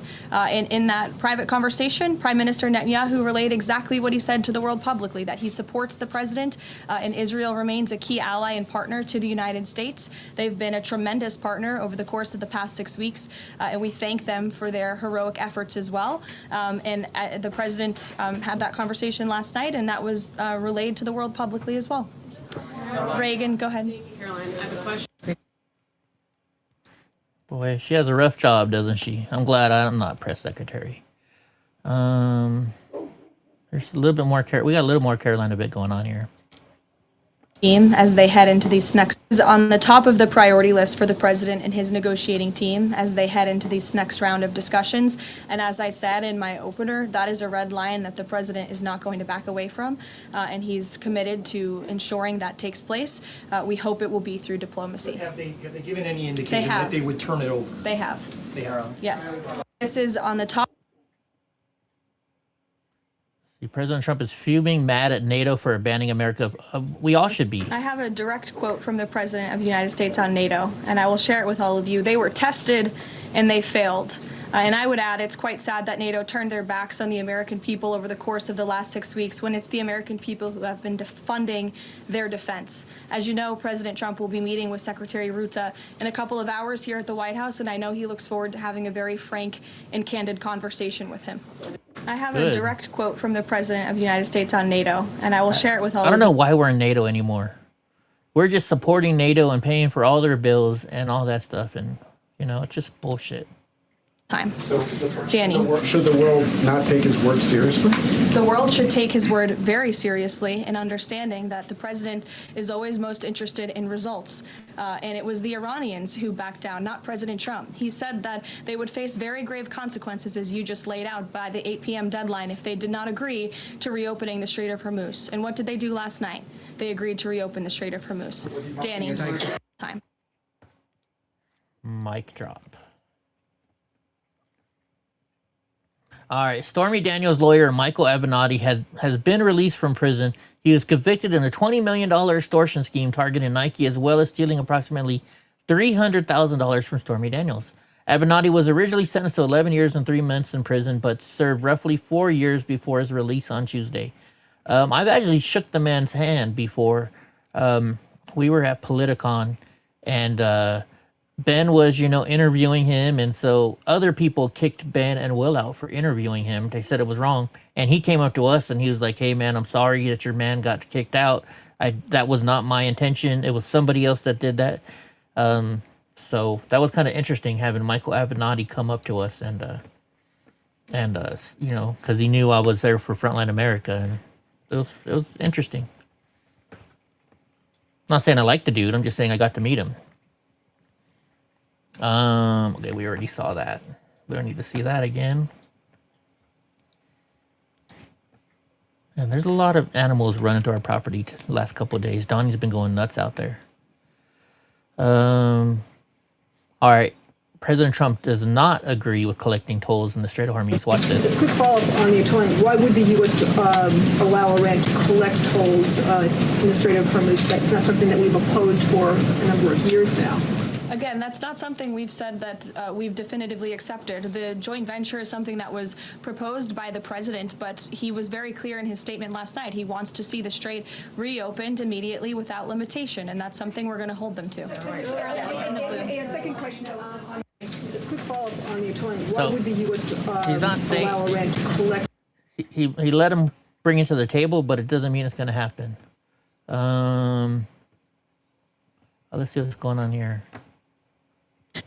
Iran was pursuing this dangerous and aggressive strategy for one reason: to hold the entire world hostage to its terrorist ambitions. Yep. The Iranians aim to use their expanded military capabilities as a shield around their country to continue achieving their ultimate goal internally, building nuclear bombs. But their murderous and evil plans have been blown up, quite literally and figuratively, along with their military, their nuclear program, and most of their senior leadership, including the former Supreme Leader, Ayatollah Ali Khamenei. Their command and control structures were also massively disrupted after being struck more than 2,000 times. Iran was Struck and destroyed. You know, we're a world power here. Okay, so this is graphic. It says, breaking news, Daniel Montano, a 21-year-old U.S. Marine, was killed after reportedly being fatally stabbed by a black suspect who remains at large. They're looking for information on this person. Hold on, it's real loud. What's up? What's up? You want some more?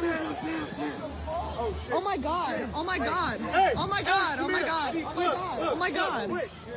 Dude, Kate him. Oh my God. So it looks like they pepper sprayed the guy, and then he got away. Oh my God, oh my God. Oh my God, oh my God.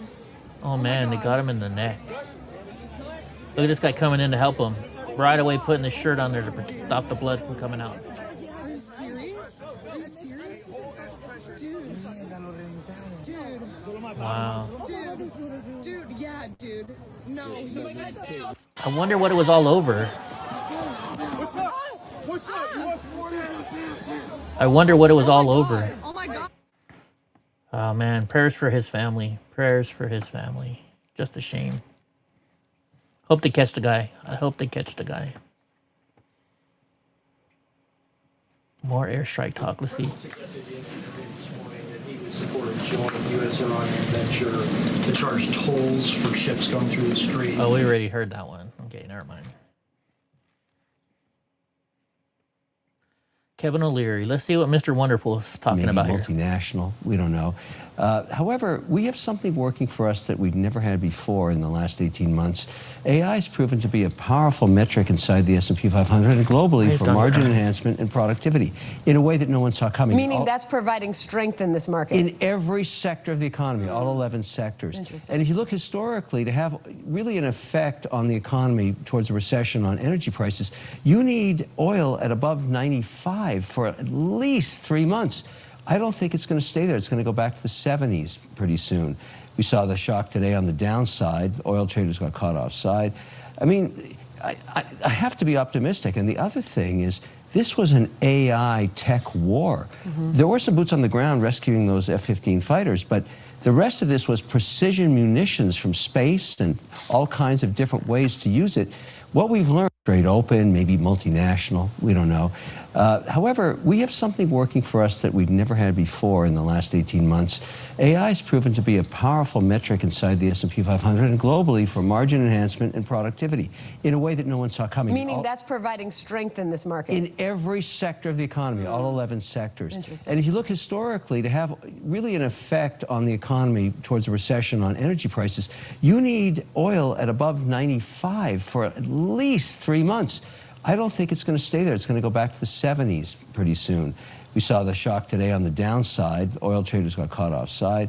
I mean, I have to be optimistic. And the other thing is, This was an AI tech war. There were some boots on the ground rescuing those F-15 fighters, but the rest of this was precision munitions from space and all kinds of different ways to use it. What we've learned, straight open, maybe multinational, we don't know. However, sorry about that, guys. Donnie. He likes to go climb up the hill sometimes when he knows he's not supposed to. And then he wraps himself around a tree. Sorry. Oh, man. This defendant walked among us, play acting as a normal suburban dad, when in reality, all along, he was obsessively targeting innocent women for death. He identified these women, lured them into Nassau County, murdered them, and left their bodies in Suffolk County. He thought that by killing them, he could silence them forever and get away with murder. But he was wrong, because it was these victims, these women, who refused to stay silent. This defendant... What did they give him? So, Suffolk County DA reacts after Gilgo Bleach, architect Rex, whatever, pleads guilty to murdering 7 women. Oh, man. Some sick individuals out there, right? Iranian refugee woman mic drops the Islam regime. Let's see what she has to say. Exactly, John. This is a prime example of the hypocrisy of the double standard of the Islamic regime. You know, if America is the great Satan, why do you send your offspring and loved ones here? A few years ago, Mahsa Amini, who was that young Persian woman who was detained by the regime's police, and she was beaten to death because a couple of strands of her hair were showing. And then yet you have the same regime officials' children here enjoying what we have in the U.S., our free dress code, our amazing academic institutions, our basic human rights that their counterparts back in Iran unfortunately can't enjoy. And what's really concerning to me, John, is that isn't this a national security threat when you have these regime affiliates coming into close contact with our laboratories, our research facilities here, our developing technologies? So I think the Secretary of State is doing a great job honing in on these people. But on the same token, I also want to mention there is a group of Iranian students who are here on visa who did everything right and love America, love American values, and they actually go on to become great contributors to our society. There are, but, you know, unfortunately, there seems to be a lot more that are not good for our society. All right, so we showed you guys a fire last night in Ontario, California, a huge fire. Well, come to find out that a disgruntled employee starts a massive fire at a $1.2 million square foot warehouse in Ontario, California. 29-year-old Chamel, blah, blah, blah, blah, blah, was arrested on arson charges for setting a Kimberly-Clark warehouse on fire. They apparently filmed themselves on Instagram setting toilet paper packages in the warehouse on fire. You may not pay us enough to fucking live, but these bitches dirt cheap. There goes your inventory. Oh, yeah. Oh, my gosh. Let's watch it.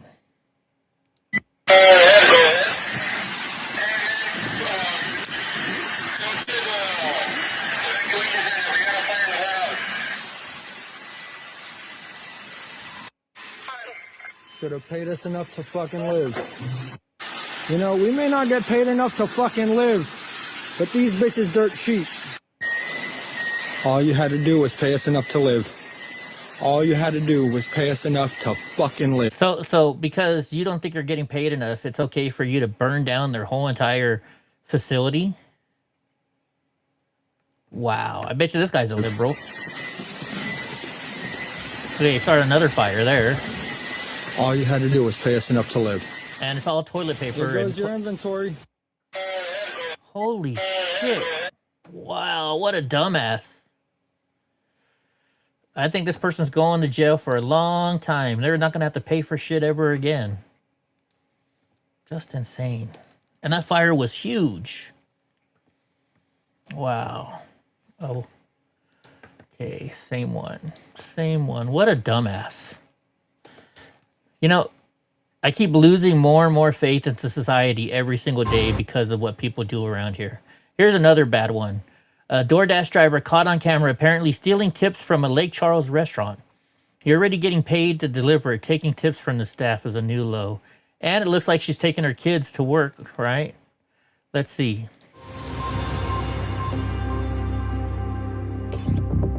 And so we sat there looking at the cameras for about 30 minutes, and then we saw in that moment that she had took it. I said, man, she robbed me. The DoorDash driver took advantage of me being busy and not being vigilant to my things, and she just went ahead and took advantage and took that 5-finger discount on my book and just headed right on out the door. Wow. Usual suspects.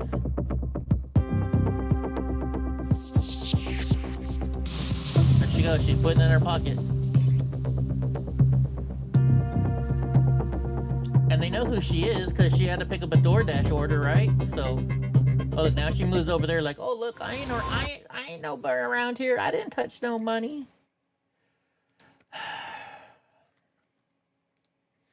Such a shame. And look what, and she's teaching her daughter to do the same stuff probably too, right? So let's hear what J.D. Vance is saying about the talks on Saturday. I don't know. I still don't think he's the right man for negotiations, but we'll see. Map still on the table. And is it fair to keep 90 million Iranians under that threat for the actions of their leaders? Well, look, the leadership is really to blame for the condition of the country in Iran. The president of the United States has made very clear that the United States has a lot of leverage here. We have economic leverage. We've got military leverage. What he's trying to do is make sure the American people are safe and strike a deal that's good for the American people. I encourage the Iranians to come to the table seriously. We've seen some signs that they're going to do that. We've seen some signs of bravado.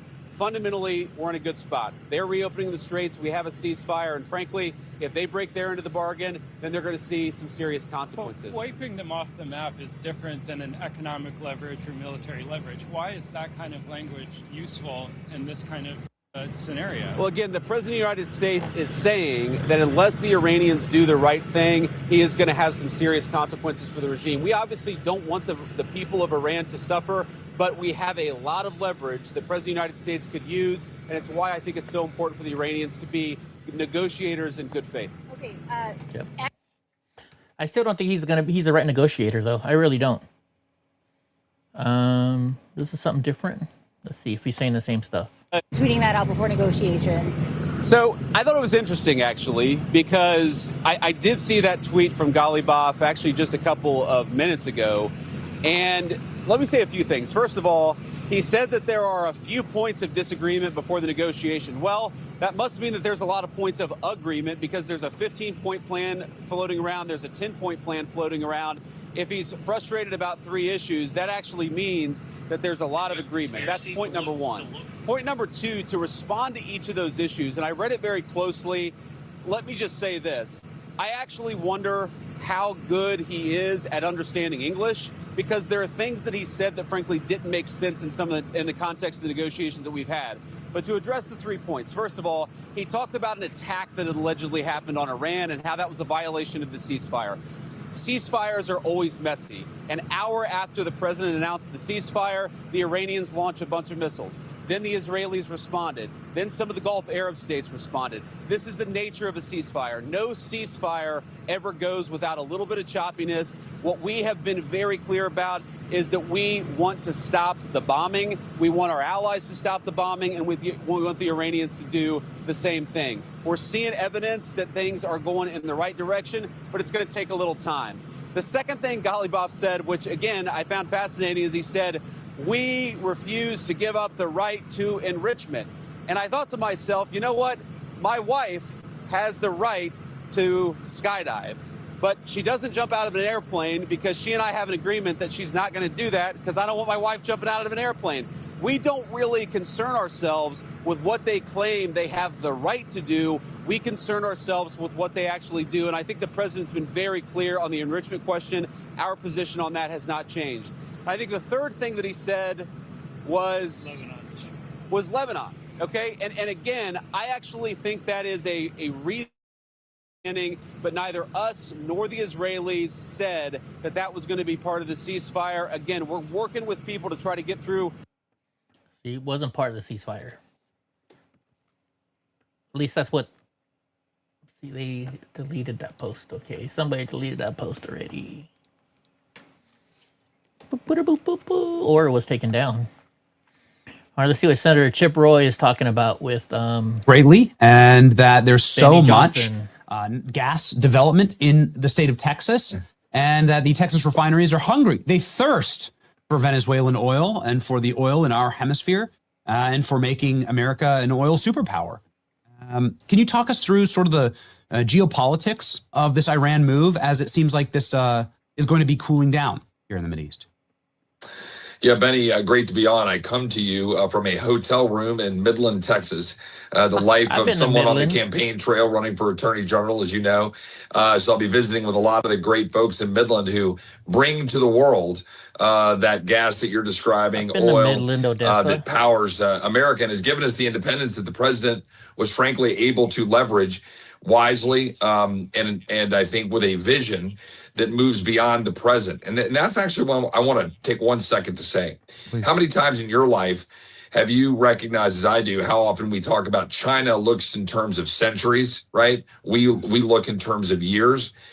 President Trump is the first president, certainly in my lifetime, that I can think of. Maybe go back to Reagan and the wall and so forth in the Soviet Union, but President Trump is looking literally decades and hundreds of years down the road about how we structure the United States for geopolitical dominance going forward, restoring our strength in the Western Hemisphere while engaging around the other side of the globe in a way that is actually strategic instead of full-headed. The president's not looking at, I heard in your monologue a little bit earlier, I heard you say what I've been saying. I'm not interested in forever wars. I had my own kind of concerns about, all right, are we engaging and how are we engaging in Iran? I've shared those concerns with the White House. While I've been very vocally supporting what I believed was the president's vision for knocking out some of their capabilities, taking out their evil leaders, putting pressure on them to then reset the global stage economically on the oil and gas front, which is a critical component of this. And, the left will always side-eye and go, oh, it's always about oil. Well, look, energy is critical, as you laid out, to the future of mankind. It is central to our ability to live free, to be able to have prosperity. It has increased life expectancy, has made our life immeasurably better. You got to have available, abundant energy. That's what controls our destiny, frankly. And the president is resetting the stage, giving us more power, taking power away from China and Russia. And by the way, the actions in Venezuela, they're all connected. This is all connected to an overarching strategy to reset the stage. And by doing this, and by what he did in Venezuela, he's actually impacting China and Russia there as well. He's increasing our power and our strength and our leverage, and that's critically important. And the only other thing that I'll add is that the people here today, they're great patriots. By the way, Patriot Mobile, I was with Glenn Story and the great folks over with Patriot Mobile last night in Dallas-Fort Worth and drove out to Midland last night, got in 1 a.m, got up doing this, and then I'm going to go visit with these folks. They would love oil and gas, oil to stay over $100 a barrel because, they can go make a lot of money, but they want what's great for America. They're going to be celebrating in that room in Midland today the leadership of President Trump, and they know that that's good for the future of our country and good for Midland and oil and gas as well. Yes, okay. Interesting.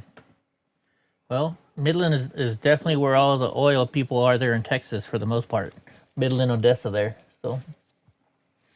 All right, Abigail Spanberger, a Democrat who is the governor of Virginia, is now the most unpopular Virginia governor ever. Let's see what they say. Ma'am, earlier this week, there was a poll-up that had your numbers a little unfavorable, and then your predecessor, Glenn, was making a podcast run earlier this week to taking a couple jabs at you. I guess overall, on your numbers, what do you attribute that to, and then what would you say back to Glenn? I would say, if everybody hated me, why is everybody putting my face on their mailers for the referenda? Ma'am, earlier That's this all week, you can there say? was a Wow. pull-up that had your... Democrats just vote dumbass Democrats in, I guess. President Trump's meeting with NATO Secretary General Mark Rutte at the White House just hit the 2-hour mark. You can only imagine how much Trump is laying into him right now. Man, if only we could be a fly on that wall, right? Not the same? I wish I could be a fly on the wall in that room. So outrage is now erupting nationwide after the killer of Irina Zarutsky was found unfit for trial. So this was the young lady who was on the bus. Was it North Carolina? Donnie, what do you do? Calm down. You're not getting any extra stuff tonight. Unfit for trial on state murder charges. This is the guy that murdered that lady on the bus from the Ukraine, I believe. So let's hear what Will Kane's saying about this. We're learning DeCarlos Brown Jr. the felon charged with the murder of Irina Zarutska on a North Carolina light rail, has been found incapable to proceed with trial. The decision comes after a mental health evaluation. So DeCarlos Brown has a string of prior charges dating back more than a decade, including a felony, larceny, and robbery with a dangerous weapon.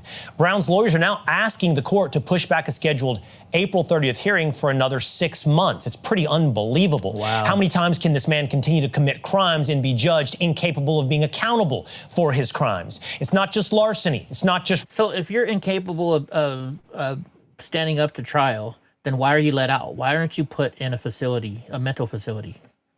Why wasn't he put in a mental facility, right? Politicians. The FBI, so here we go. We were talking about this earlier. FBI has just arrested a former Special Operations Command employee and leaker who put our troops in harm's way. They transmitted classified information to a member of the media. This comes after President Trump is also hunting for leakers who jeopardize our troops during Operation Epic Fury.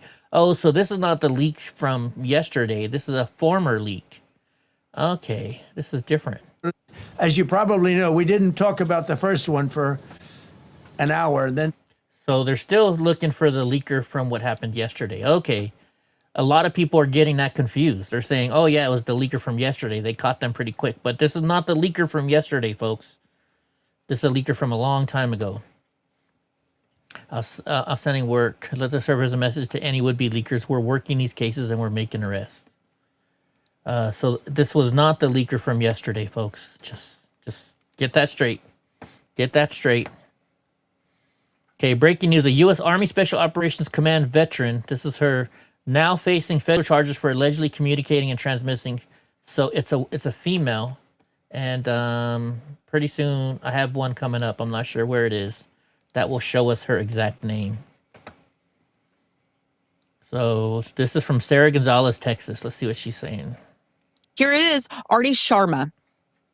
Title, Java developer. Location, Plano, Texas. Need 10 plus years of experience and H-1B visa only.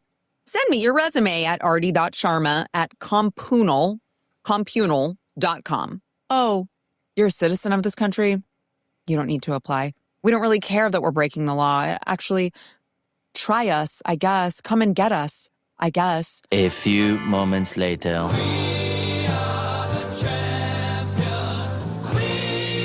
So Civil Rights Division obtained settlement with company that discouraged workers, so they sued them.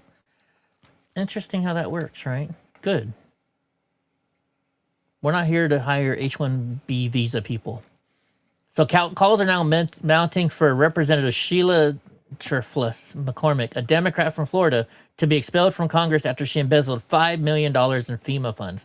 This happened over a month ago. They're just now talking about this. Where are you on the vote to dispel McCormick in Texas? I'm sorry, in Florida for embezzling a bunch of FEMA dollars. And what should happen to Eric Swalwell? Apparently there's a bunch of allegations that are swirling about him. Would you be in favor of an investigation by the Ethics Committee? Yeah, we certainly should investigate all these things. I mean, full disclosure, I've always been a little bit hesitant to have Congress get too much into the policing game, but of each other, because you got to figure out how you're dealing with due process and how you get facts presented and so forth, no matter what the allegation is. But at the end of the day, what's good for the goose is good for the gander. Like Swalwell is out there throwing elbows all the time. The Democrats are always trying to come after our guys. George Santos gets taken down and Republicans go and get, jump in boat with them and kick George out of Congress. So look, I think we need to have investigations in all of this. Obviously in Florida, we've got someone who's been indicted and we've got to make sure that we pursue that and take the actions that are necessary to take. So you'd be in favor of kicking her out of Congress? Well, I think I need to look at it like she's been indicted. That's a threshold that I've always felt like, you got to get, when you have allegations, we don't have a jury. We don't present both sides of the facts in Congress. Okay, I can see and that if we start shooting at each other that way, it gets very dangerous. But now we've got an indictment, or we have an indictment. So you look at the indictment, that raises the level where I think Congress can say, wait a minute, maybe you shouldn't be in Congress. But we got to look at it and see. But we've got to, look, Republicans have got to go on offense and stop always taking arrows. That's the problem. Yeah, I mean, it's exactly why this is exactly why it happens, because you're so fair-minded, Chip. Correct. I mean, Maybe it's time to just like scalp one of them and say like, you stole a bunch of FEMA money. Okay, you don't deserve to be in Congress. Yeah. Sometimes at the end of the day, it's like, you took one of mine, I'm taking one of yours. That's exactly right. And if you don't play it that way, then and by the way, all the due process stuff. If there's enough information, I think they should just do it. Delta Force there with. Okay, here's about this lady who just got arrested. Secret security clearance while she worked with Delta Force there with the Army in Fort Bragg. She's the whistleblower that called out the maltreatment that she was experiencing while working there. But the feds believe she was giving away a lot more than just workplace secrets that could have put soldiers' lives at risk.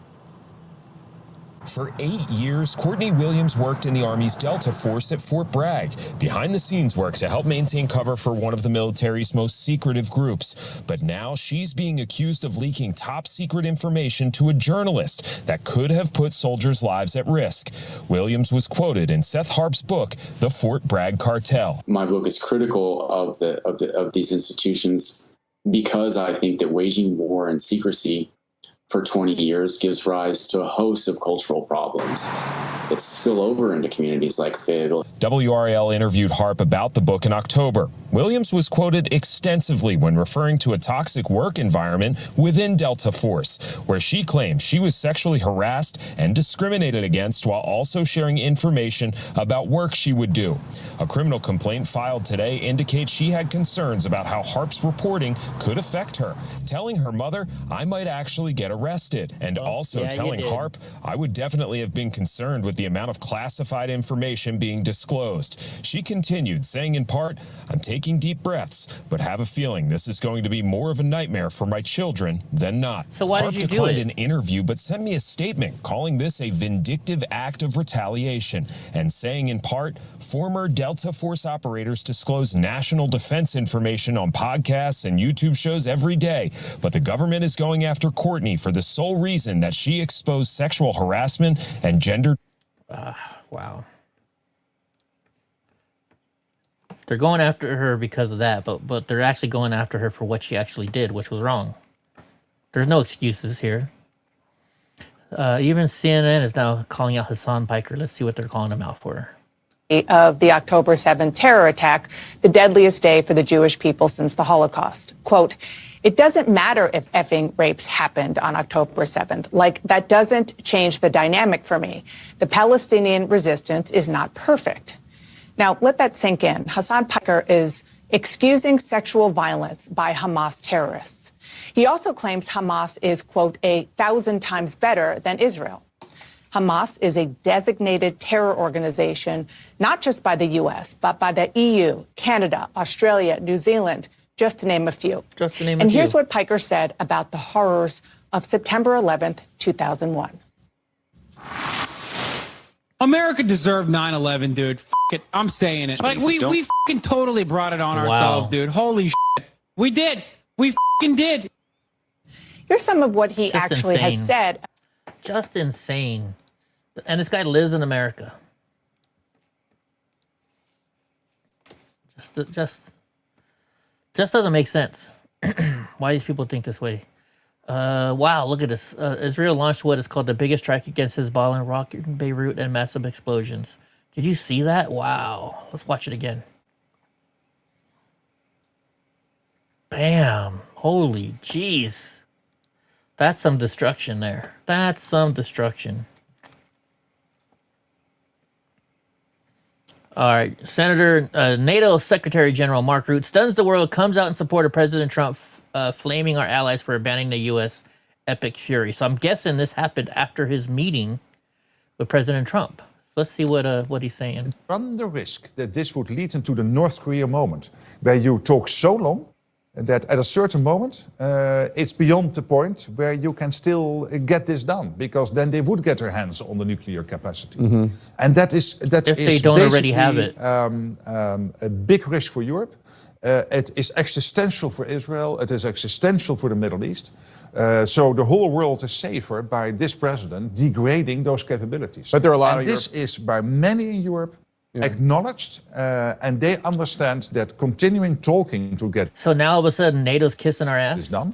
would have brought us potentially past that moment where we can still deal with it. So you talked about the statement of NATO allied countries about the Strait of Hormuz, about trying to figure out a way forward. Here is the White House Press Secretary Karoline Leavitt when asked about the joint statement from the NATO governments about the Strait of Hormuz. Here's what she had to say. I have a direct quote from the President of the United States on NATO, and I will share it with all of you. They were tested and they failed. Do you agree that NATO countries, some of them were tested and failed?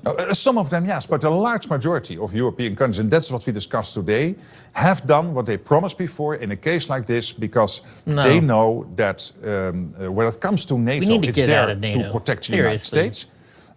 Because the US needs to secure Atlantic and to secure Arctic and to secure Europe to stay safe here. We supply most of the military weapons for NATO, and we get nothing in return.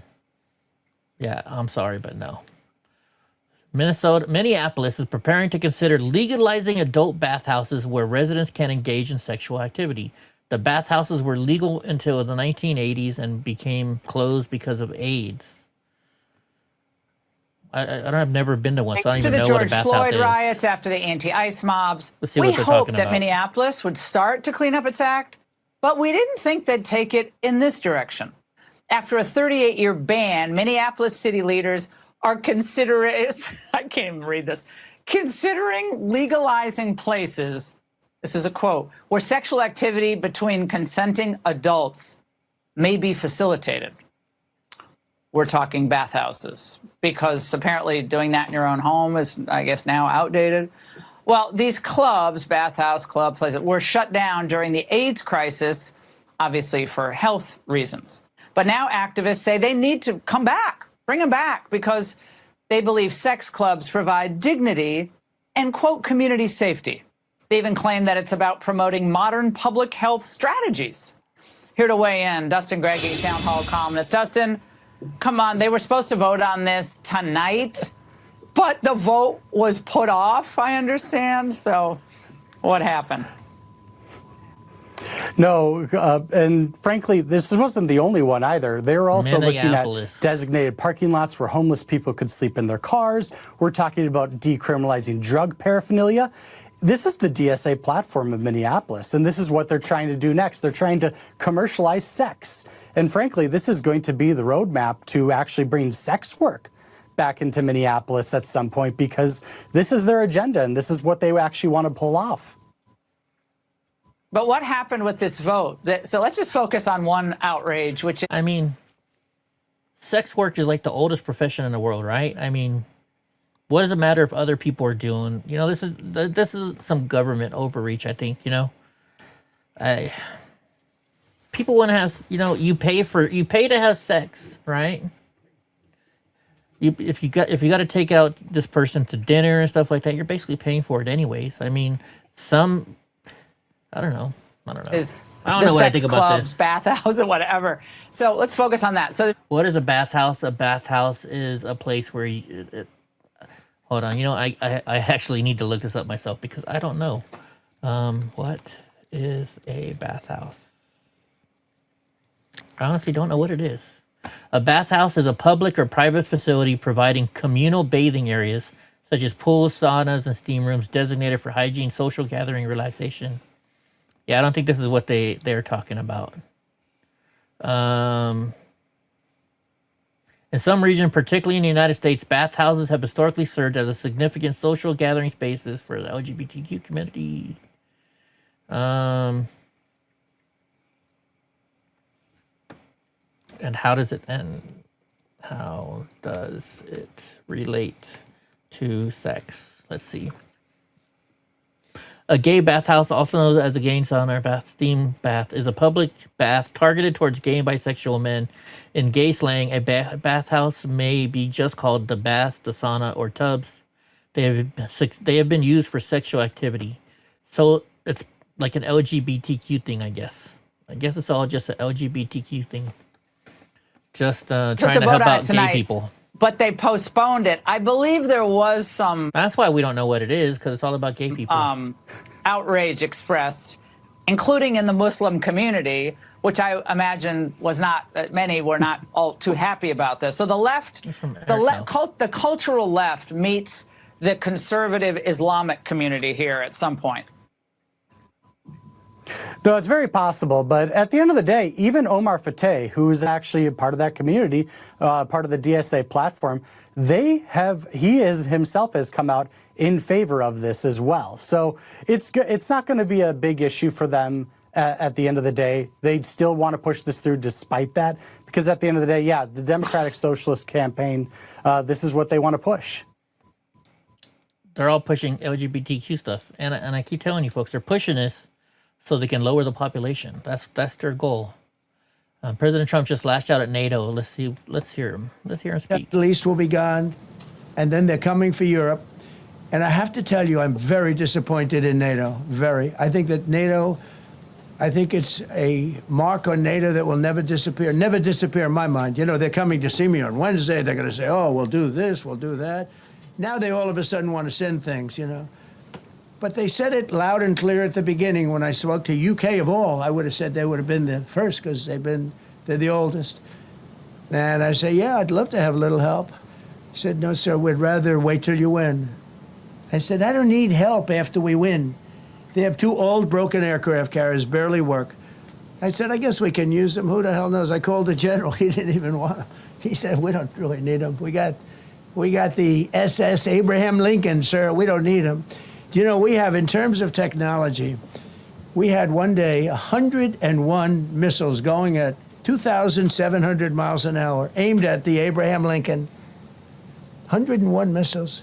Out of 101 missiles, 101 missiles were shot down. Nice. America. All right, this last one for the night, and then we're going to go raid somebody else. So Laura Ingraham just demolished Representative Mike Lawler, a Dignidad Act co-sponsor on live TV. Let's see what she says to him. This in the shadows. Documented. Yeah, and no matter... What do you mean? How? Yeah. They're I'm sorry to interrupt you, they're but not legally you've here. got to stop using they're the not cliches. Legally here. This in the shadows. They're not legally line, here, I've been Laura. dealing with this for 25 years. I don't know what shadows you're looking at, but they're not in the shadows. They're working in restaurants. Some are. Others are engaged in widespread fraud in California. Yeah. But this idea that they're already given amnesty, they're not already given amnesty. Why do you come on television and say that? The president has been trying to remove people from this country. The only reason they're not being removed is because we don't have strong Democrats and Republicans to support it. No, Laura. Criminal aliens, 100% should be removed from this country, period. And the bill provides for that. I don't want anyone getting a waiver. I don't want anyone getting a free pass. It's in the legislation. If you have committed a crime, read the legislation? if you have committed a crime, yes, I have, Laura. If you have committed a crime, you should be removed from the country, period. Number 2, what we are trying to do is say, if you have been in the country for more than 5 years, in other words, if you came here during Joe Biden's administration, you don't qualify. How do you determine that? You don't qualify under this Congressman, legislation. What was his name again? All of this sounds great. It's Answer very clear. A simple question. It's very clear. You have to be in the country before 2020. Yeah, you have to be in the country before 2020. So anybody who came, please. Yep. All right. Please tell my audience, because they're very smart. Yep. How does an immigration officer determine millions and millions, determine continuous presence, and tell me the considerations they take into account to determine that? Well, look, if they cannot prove that, if they cannot prove continuous presence, they wouldn't qualify for this. You have to be able to meet the qualifications. I just asked you a question. How do you determine it? You have to be able to meet the qualifications of the program, and that means the Department of Homeland Security is going to determine. They are going to make the determination. As they always have, based on the current structure and guidelines that are in place. But the bottom line here, Laura, can I make a few points? Because this actually matters. Yeah. E-Verify is part of the bill. It does. Okay, so you actually... and it's part of the bill. And we want to verify that every single person who would be employed in this country is here legally. If you're not verified, you wouldn't be able to lawfully... They're not using E-Verify properly. If somebody steals somebody else's ID, right? And, let's say the farmer or the rancher knows it. they'll say, okay, you know what? They'll look at the ID and they're like, okay, I know this isn't them, but I'm going to take it anyways because all I got to do is show that I have this social security number and this is an active person. So I'll say, well, they looked alike, so that way they can pay them cheaper pay. And we would hold those businesses accountable. The bottom line of the Dignity Act is very straightforward. You have to be in the country for more than 5 years. You cannot have committed a crime. You cannot collect government benefits. Okay, that's false. You have to pay a fine. You must pay back taxes. It's not false, Laura. You must pay back taxes. All right, Congressman, and you must be employed. Okay. Those are the terms. Here's the terms. Okay, real quick, wait a minute. So first off, he says, okay, you must be employed to stay in the country, and you can't break any laws, or you're done. So being employed illegally is against the law. So none of those people already can pass the snuff test. Congressman, you know how much I like you, but you can't come on this show and say to my audience that you can't have committed a crime to be eligible under the, quote, Dignity Act, because there are several crimes that are, quote, non-violent that do not qualify for inadmissibility. And on top of that, there are multiple instances, including family unity, public interest, and just discretion on the part of immigration officers. I can't imagine Democrat immigration officers under a Democrat president in the future was going to hold this strict, we're not going to let any criminals in. Gang member affiliation no, what they're going to do, wide Laura, latitude. what they're going to do, yeah. What the Democrats will do if they get complete control of Congress and the White House, they're going to end the filibuster, and they are going to pass a blanket amnesty bill. That's the fundamental challenge here. What we are trying to do is say, if you came under the Biden administration, you don't qualify. If you have committed a crime, you don't qualify. And here's the thing about legislation, Laura. You understand this better than most. All right, that's the last one for tonight. We're going to get going here. Let's go to Rumble, and we're going to raid somebody else. For those of you that are on Rumble, this will work. Unfortunately, it's not. Oh, the Crucible is live. Old history. Hold on. Let's see. Well, we'll see. Who knows? Whatever. How do you just... Oh, no, that's not them. They're just showing something from the Crucible. Okay. Let's see who on my feed is live. And we're going to transfer over to them. So that way we can do our normal raids. We can go to Portland Andy, Res Truth, Campfire Talks. Let's go ahead and raid them. This is who we're gonna raid, folks. It's our religious club here. Really took we're gonna quick note of that, and pretty much. I'll let it play on YouTube for a little bit longer. At this point. I'm just but on Rumble, we're raiding over there, folks. But like this community just kind of formed itself around me without me. There we go. We just raided their stream. I talked to a lot of people, but I wasn't trying to create a community. It just happened. And I tried doing YouTube, and aside from Miss Cindy, who always watches, I don't know, I guess she has my alerts on. Always watches, I don't know, I guess she has my alerts on. Going on. Oh, thank you, Eddie. Thank you for the raid, my friend. Good evening, Val. It'll pop up here in a second. I need to put actual music to it. We ran across the fake ID social security numbers when you managed a hotel. Rumble Studio, you can't. If you upload a 3-minute song, it will play the 3-minute song whether the graphic is still up or not. So, what's up, Eddie? Been a while since I've seen you, my friend. Hope you've been doing well. Dan says that's God putting you and them in the right place at the right time. Definitely, I agree with that. And he's put people in my general vicinity. I haven't seen their show in a while. Let's see what's going on with their show. I talked about it. I haven't gone into full detail. Give them a like and a repost. Beyond Formal had a situation that happened about 2 months ago. And